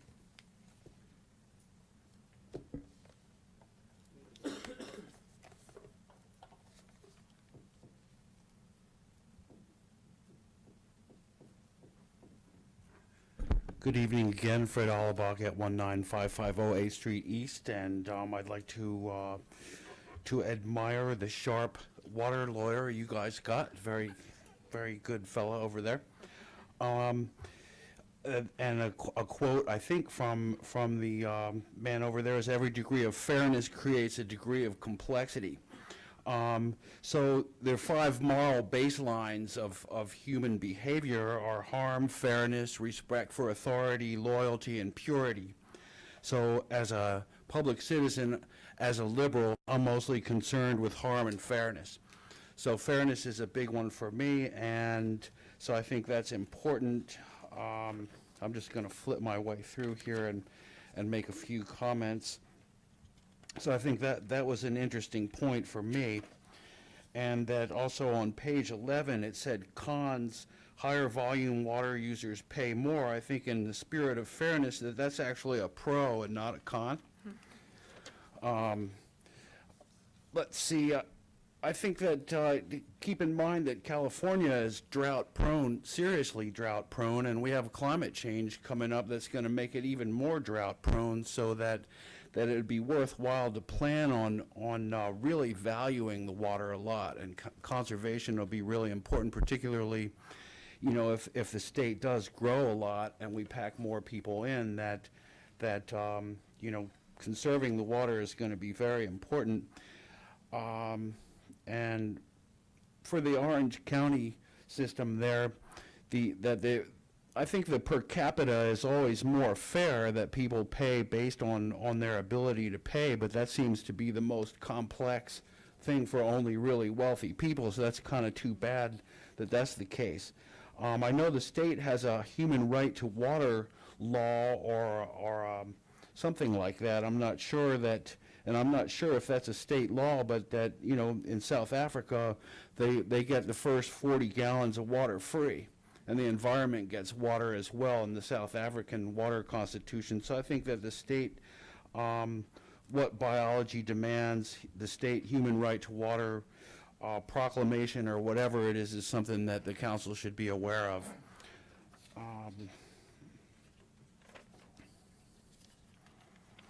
And I think that's it.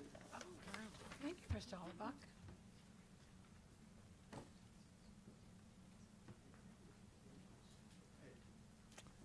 Good evening, Council. Chris Petlock, 426 Napa Road, Sonoma. Got kind of a green screen here.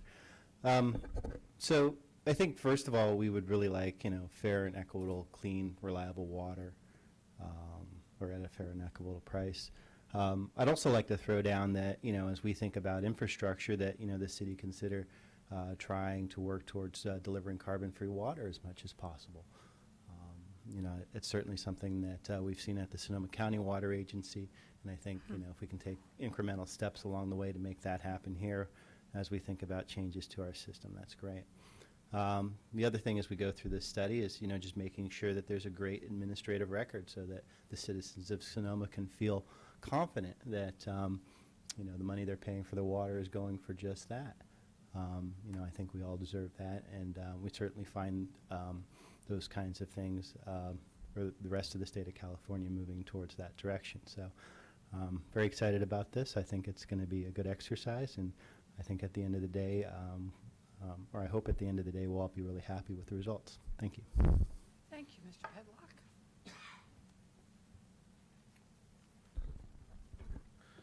Logan Harvey, 578 Esmadera Drive. I'd also like to compliment the team that the city's hired. Both the lady and the gentleman were excellent. Really kind of a fascinating report and very illuminating for sure. I really appreciated Mr. Edwards' comments about infrastructure and investing in that. I think it's a way that, you spend money now, but in the end, you're kind of both conserving and maybe making water more affordable if we're not losing water to just leakage. So I think that's a really important part. Both Petlock and Mr. Alabak Mr. Petlock and Mr. Alabak have brought up the ideas of global climate change and of no carbon water transportation systems, and I think that's really important. This is a really drought-prone area already that will continue to happen as climate change gets worse. If you look at drought maps, California only gets worse for the wear as that goes on, and so I think conservation is a crucial point, and if we can continue to clean up our usage of electricity by investing in solar technology or in carbon-free electricity, that's going to be a benefit both on the side of affordability, because by getting free electricity from the sun after those investments have paid off, you may be able to decrease your transportation costs or the electricity costs. And additionally, just focusing on conservation is going to make us better prepared for future events of extended drought and things like that. Sonoma's growing, and we need to be able to have water for everybody, for sure. And yeah, that's pretty much it for me. Thank you. Thank you, Mr. Harvey. Are there any other members from the public? Regina Baker, First Street West. I have a question. So clearly you've done a lot of these rate studies, okay? So at the end of the day, what do you expect the percentage of increase will be on the final rate? Do you have any idea? I mean, clearly it's going to go up. That's more a numbers person question, but we'll collect the questions and get you at the end. Okay. Thank you, Ms. Baker. Are there any other members from the public that would like to speak? Seeing no one rising to speak, I will close the public comment portion of this meeting. One comment that neither Sally nor I made that affects how you structure water rates is to think about how you pay for the drought is a challenge because you sell less water, but you have higher expenses. You have higher expenses because you have mandates for conservation activities that you're ordered to do, and you have higher expenses because what water remains to you is usually more expensive to collect, treat, and deliver. there are two ways to prepare for the financial impacts of drought. One is to build a drought reserve by raising your rates in regular times, and the other is to impose a drought surcharge when the drought occurs. And so that decision about whether you pay constantly or pay periodically will also be presented to you as we built this rate structure. That brings us to Ms. Baker's question, which is, are our rates going up, and by how much? I will not be so brave as to answer either question. I'll stick that to the numbers people. But what I will observe is that you've just come out of 5 years of historic drought, and you have been depleting your reserves to get through that time. And part of the reason you're doing a rate study is because we knew that you have a hole to fill. That's as close to hard numbers as I ever get. And since we are doing the numbers portion, we just haven't gotten enough data, and we haven't gotten the model to the point where I could even answer that question. But the point of tonight's discussion is to try to pull out some of the objectives and some of the priorities of the city, and to grasp that understanding that if you make more investment in infrastructure, then yeah, that's going to cost more. I mean, that's one of the reasons why the balance beam slide, to me, is sort of the linchpin of the whole thing, which is there's all these pluses and minuses, and how to make a rational decision that serves the best interests of the community, possibly not just the existing community, but also the future community. I mean, that's a policy issue that we need direction from the city, from the city's citizens, in order to get to the place of, you know, what are the actual rates going to be, and is there going to be an increase at all, or not. So I can't answer it for you tonight, but please stay tuned, and encourage you to continue to come to the workshops. Because the next one should be on the financial plan, and I think that will be enlightening to see all the pieces that are included, all the costs. I mean, the budgets are, of course, already every year available, but you know, we will walk through the steps of the essential pieces of the budget for water provision. And we will also be talking about those reserves, whether or not they're adequate now, whether there's a desire to increase them. We'll show some examples, sort of industry standards and ranges that we normally see among a very large variety of clients, and we'll provide that information to the city for its decision-making purposes. And to think about those three meetings, they're really answering three questions. How much money do we need? How do we allocate it among our customer classes? And within each customer class, what's an appropriate rate structure to recover that money with? So the next stop on this train is how much money do we need? And the essential questions there are, what do we expect to spend on capital facilities? And what do we expect our other expenses to be? And what offsetting revenues besides rates can we identify? And those are the big questions that will be the topic of your second workshop sometime in March. Thank you so much. So what we've done here this evening, I'm bringing it back to the council at this point to ask for any other input or further direction. So a few comments, also fascinating. Never would have thought this would be interesting, no offense, but it's interesting.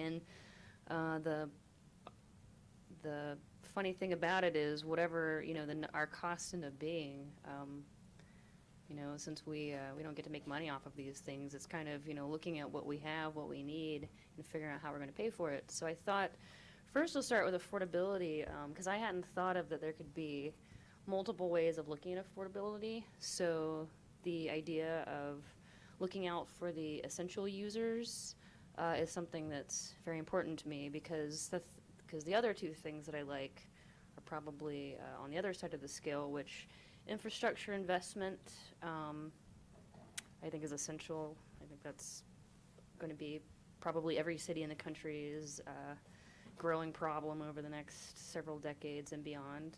And not just fixing our, you know, leaking pipes and things, also looking on a grander scale at, you know, things like recycled water and what in the future we're going to have to be spending our money on. You know, whether it's 10 or 50 years down the road, I think, you know, the way that we use water is going to change. So I think we're going to have to put ourselves in a position that we can start changing with the world. And then also conservation. because it is hard to talk about conservation when it's raining. But we all know it's going to come back and it's only going to get worse. So, yeah, so infrastructure investment. And I also really liked the phrase intergenerational equity. I'm going to keep that one in my pocket. Conservation and affordability for, for the people that are going to be otherwise priced out of our market. Anyone else from the council? Do you have something you'd like to share? I guess my only comment is thank you for coming tonight, and I do appreciate a lot about this subject. I think it's very important. I've served in a couple capacities with water, and I know that we're not even touching the old saying the council used to say is, we're the old rusty pipe at the end of the, we're at the end of the old rusty pipe. And that we do buy water from someone and we sell it back to the residents. And that's something as we get going, I hope that public can understand through the process. And I think that probably talking in layman terms a little bit more would be a little bit better for people, because right now we have a very engaged society here in Sonoma that wants to know a lot about every issue that the council discusses. And that would be my only comment through this, is I'd like to see things a little bit more in layman terms, and possibly talking about what's outside of the box a little bit, because we do sell water to non-residents. There's different different aspects to this whole thing. So I know tonight we probably touched on probably 1% of it, and we're still got another 99% to go.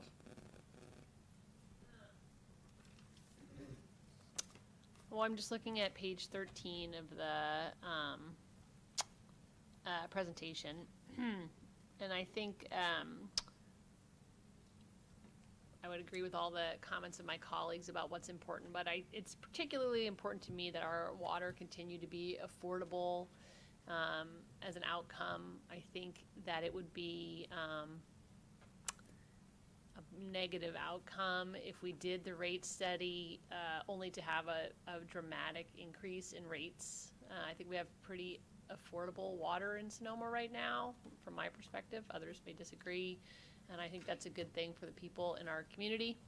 And I would like to make sure that we continue to be able to provide water at an affordable rate, especially in light of other utilities doubling, utility rates. I think that's been a terrible burden, especially for seniors and the people with the lowest of income. So that's something I think we should be really sensitive about, that PG&E has completely, blown their rates sky high, and this is another fixed cost for people that they must have, and so we have to be sensitive about how much can be charged without really squeezing those people even further. So I had is talking about rates, and it's a nice segue about must-haves. So people spend about $200 a month on cable TV, and we don't spend that at our house. We do pay for internet, but I was very pleased when I got my bill the other day, not necessarily at my office. I own the building, and renters normally don't pay for water. It's the landlord who pays for that. But my building, I think they use about 20 gallons a month. I don't know how many times they flush the toilet, but it's not much.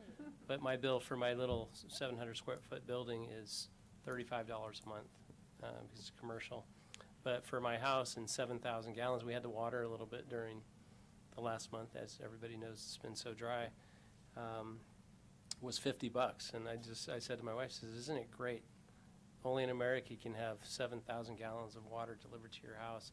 I traveled to Nicaragua and other countries to help people, and I've built some water structures in other places where I've donated the time and the funds, but I see people walking for 2 to 3 miles down a creek bed just to get a little bit of water.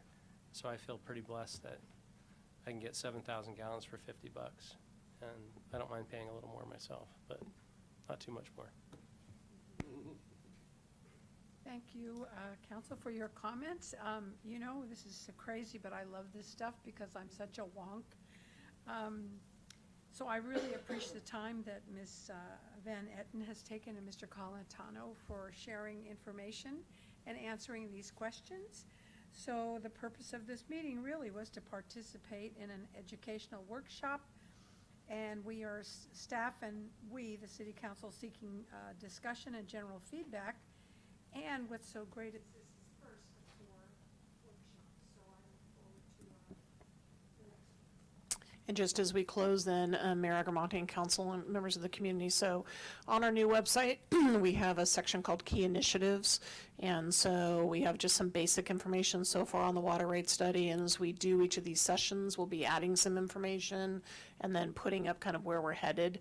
So as we build that with Sally and her team and our finance staff, I just wanted to let folks know that's a place where they can watch and keep note and keep informed as we move forward.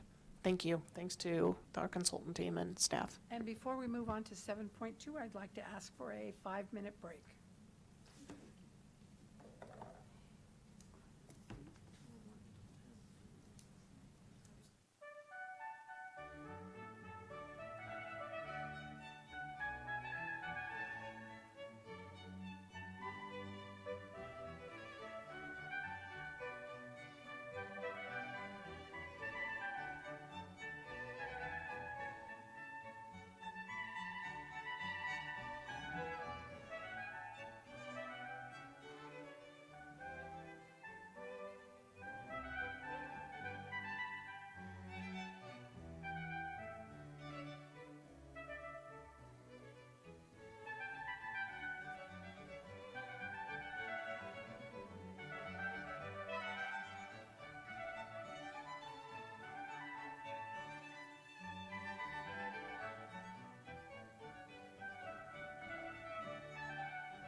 Thank you so much for the break. We're back. And I am now moving on to 7.2, discussion and possible action regarding a request for council discussion by Mayor Agramonte. Number 1, change. Oh, change, let me see, where is it? Okay. Is it? God. What happened to mine? Mine's weird. Okay, change the City of Sonoma's government meeting rooms name to council chambers from community meeting room. And number 2, change the title Mayor Pro Tem Mayor Pro Tem to Vice Mayor. Thank you. So I would like to, let me see. See, I don't know what's wrong with my paperwork. Sorry, everybody. It's probably me. Oh, you know why? 'Cause it's like this.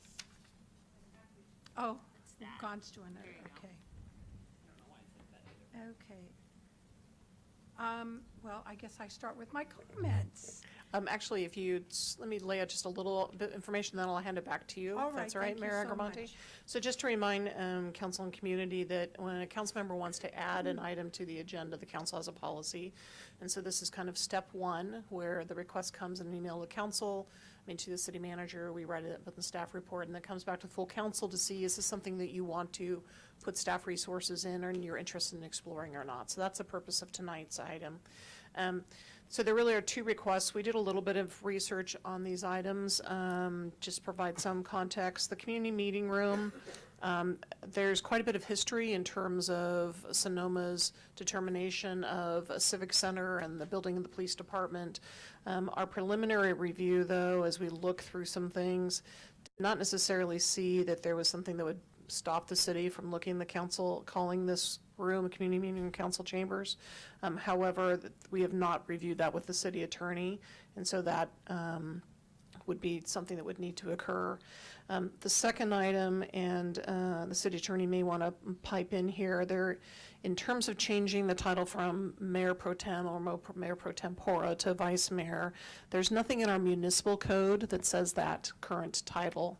However, state law does talk about Mayor Pro Tempora, and so, but that is something that if the council was interested, we could probably just formalize some type of a resolution that you are going to use the term Vice Mayor for Mayor Pro Tem. So I'll turn it back to Mayor Agramonte, and as she's done some research and has her own thoughts, I just wanted to lay out some of those basics. Thank you. Thank you so much. You know, I've used the words branding. I'd like to rebrand the city council because this actually is where we do the city's business. And that's why I spoke to city manager Kathy Capriola.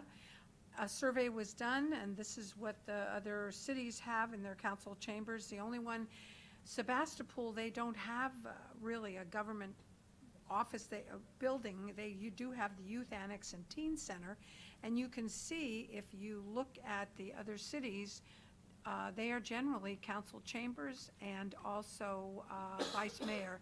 So I thought that was really important that we bring our government to where other cities are, to let people know this is our house where we do our business. And of course, that doesn't stop anyone from having meetings here, like our hospital board and other boards and our commissions. And I just thought it was time that we did this. Thank you. So I'd like to know, are there any questions from the city council?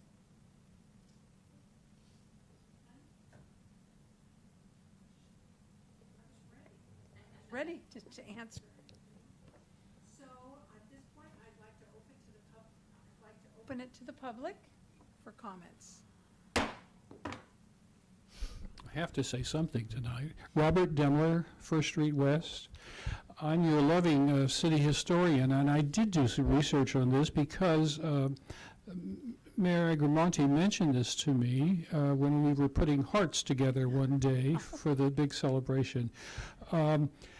My research consisted of a long discussion with Bill Lynch, the historian and former editor-owner of our beloved paper, and Peter Meyerhoff, on whom I depend a great deal for checking the accuracy of what I do. And according to Bill Lynch, the building, the room on the second floor in the City Hall was formerly called City Council Chambers, and somehow there was a translotio like those San Marco horses. The city meeting hall came over here, and there was an extension to this building, and there was a grant received from some entity. I'm going to go vague because I can't remember. So much was discussed that day with Bill, and the city thought at the time thought it was a good idea to call this a community meeting room because it might be more inclusive and appeal to the grantor. I'm going vague, I promise you, but it was called originally, the intent was to call this City Council Chamber. So I support this. I think it's fine. If the city can work it out legally, I think it's a grand idea. It's a community meeting room is very confusing to the public because there are a number of meeting rooms like over on Napa at the community center, et cetera, et cetera. So this, people would identify this unless you say, police station. So but I prefer this to be the City Council Chambers, and I support. As far as that second issue about Mayor Pro Tem and the deputy mayor or vice mayor, I've done no research on that, but the word vice has always appealed to me. So anyway, thank you very much. Thank you. Any other comments? Fred Allenbach, 8th Street East. Robert said that he agreed with me on my water comments, but so it didn't last long till we started to disagree over something else. But I don't really have a fundamental objection to this being the City Council Chambers. But as I looked at it, I felt that, as a city commissioner and that other meetings in here, it seems like the community meeting room is more inclusive and it allows people to feel like they have an ownership of the process and that they are valued as much as the city council. So I think that appealed to me just when I looked at it there. I hadn't really thought of it at first when I looked at it. I thought, well, why not City Council Chambers? But I think that the community meeting room does allow all the commissioners and the hospital board and the Sonoma Valley Citizens Advisory Commission to feel that they come here and that this is their house too. So I think that I would prefer to have it remain the community meeting room, but this is an issue that doesn't seem to be that big of a deal.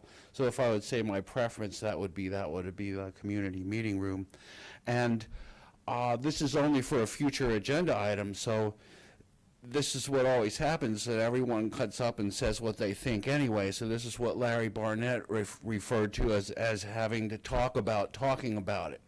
And so I think this is an opportunity to illustrate that it might be a good idea for the city council to re-vote that people can just put something on the agenda without having to go through this process where you have to listen to everyone say what they think about whatever issue it is, and then have them say it all again.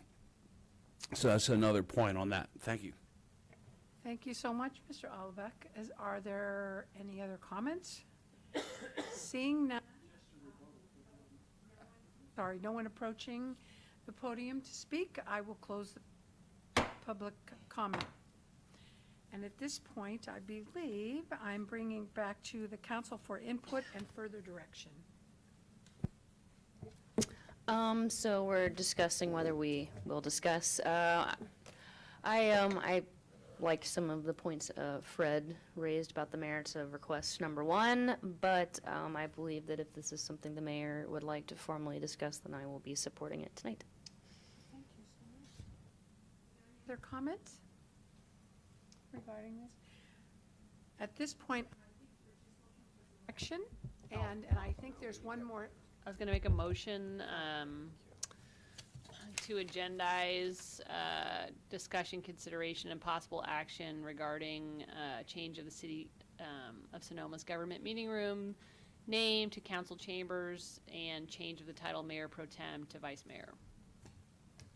Can I, before the seconder goes on, can I also just, so when we bring this back, staff will do some research just to make sure that there's no roadblocks if the council does want to move forward, and if there is any other information or research that council wants, we would want to know that now or soon so we could bring. So if there's any comments the council has as you make this motion, that would be helpful. Thank you. I will second that motion. So I would ask for a vote. Okay. Councilmember Cook? Aye. Councilmember Edwards? Yes.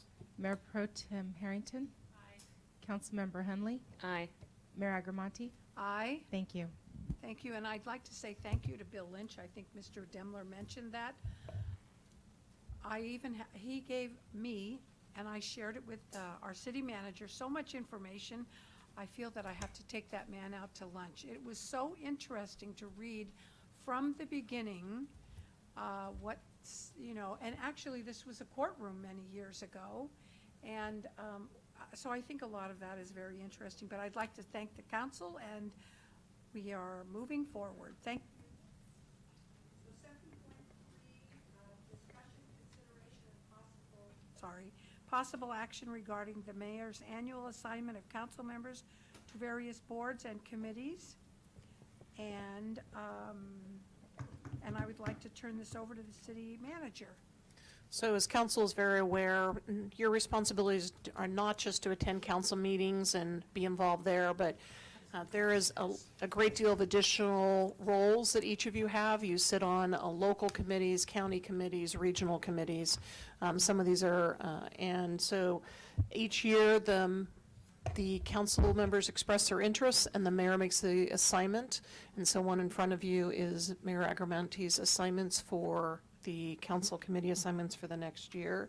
And we've got copies for members of the public as well, too. And we will post this, add this to the agenda packet, so it'll be available for the public as well. And I'll turn it back to the mayor. Thank you. You know, I'd still like some discussion to see, you're getting your first view. We've taken your suggestions of what you would like. So I'd like to ask if there are any, questions or comments regarding these.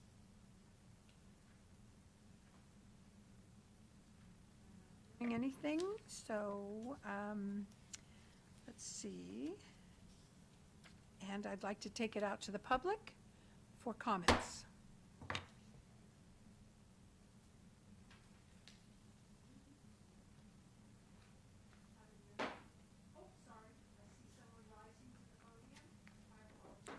Thank you, Mayor. Robert Demler, First Street West. Just a quick comment. I have no comments on assignments per se. I think this is a fine approach to the city's business. If there was any way to have more participation, I know it's complicated, of the public with these efforts from time to time, it would be nice, even if a member of the public was invited to attend the meeting or something, just to draw the council, the staff, the city together more. Thank you. Thank you for your comments. Are there anyone else? Seeing no one rise to and approach the podium, I'm closing the public.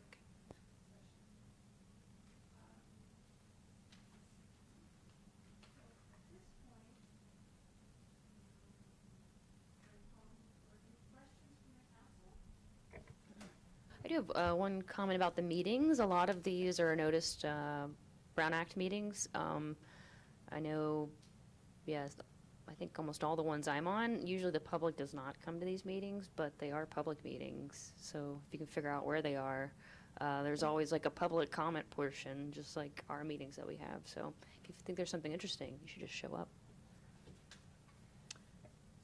Thank you. Anyone else?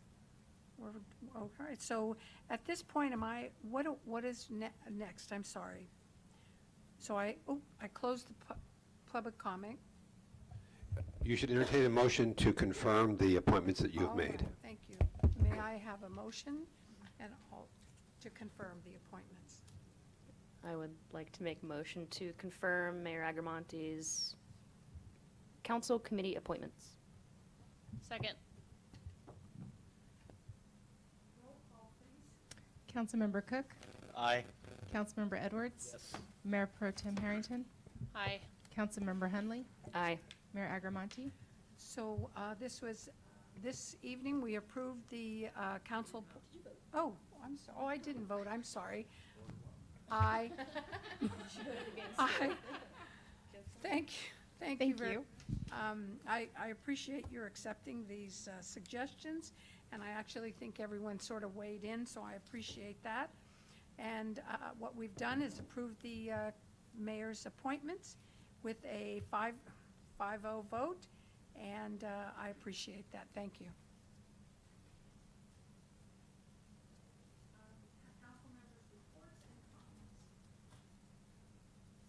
I'd just like to report out that I went to the library, and it looks like I'll be on the library for another year. Everything's going great. Remember to stop by the Sonoma Valley Library. It's a great place to pick up a book in Sonoma. I attended the Sonoma County Waste Management Agency meeting today, and actually, I found that I am vice chair of that committee, and it's pretty ominous to just even be on that.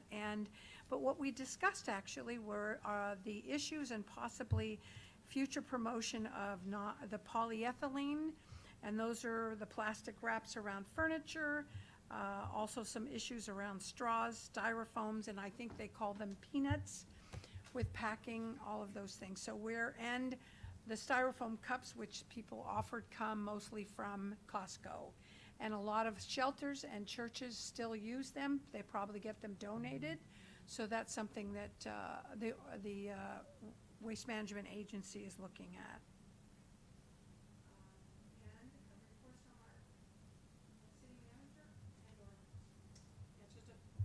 Excuse me, Mayor Agramonte and council community, just a few comments.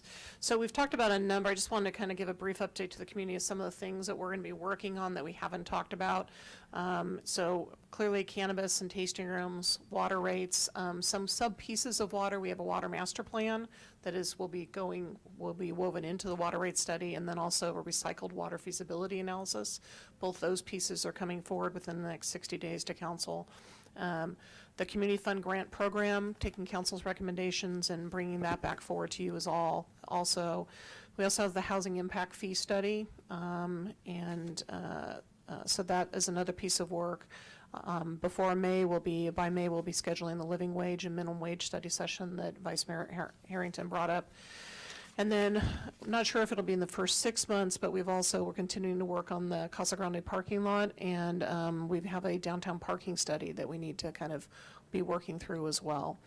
On 2018, there are a number of development projects, and our new website has on the homepage, you can go look at development projects, and we are building individual pages for key projects to help keep the community up to date. Still adding more information, but in particular for a couple of the, we also have 2 appeals coming forward within the next couple of council meetings on the Broadway Affordable Housing Project, and then on the Brazil 4th Street East, some residential lots. The hospital property, in the next 6 months, that project is going through Planning Commission. Some renovations and changes to the cheese factory also. MacArthur Place is going to be doing an upgrade and restaurant expansion, and so there may be some items that have to go to Planning Commission there as well. Sonoma Truck and Auto is in process, and obviously the EIR with West Napa Hotel is also being worked on. So there are, just to let the community know, there's a number of development projects that will be occurring within the next 6 to 9 months, and we're hoping as we continue to add information to the website, that will be a helpful tool for folks to find things. Just a few quick things, because we had received some citizen complaints about this. We did have a street light that was down on San Lorenzo Court near West Napa that was hit by the car before the holidays, and that has been fixed. And also, we had some complaints about the 2nd Street West and West Napa Street near Black Bear Diner. The audio was not working on that intersection, and that has also been repaired. So just want to thank our Public Works crews for being out there and following up on those items. And then the other item I know, which is another water project that council's been interested in, we are looking at how do we pipe water into well 6 to do some aquifer storage and recovery. And so that is, staff is currently doing some work out there to prepare for that project. So there's a lot of water work going on in the community. So those are my brief updates to council and community. Thank you. Oh, I just forgot one announcement for anybody watching, or those of you here who don't know, but I think everyone here does know that this Saturday, January the 20th at 12 o'clock, there's going to be a women's march in Sonoma. It's in front of City Hall, and they're inviting women, children, and men. All are welcome, and everything in between. So should be, last year's march was great, and I'm sure this one will be great again.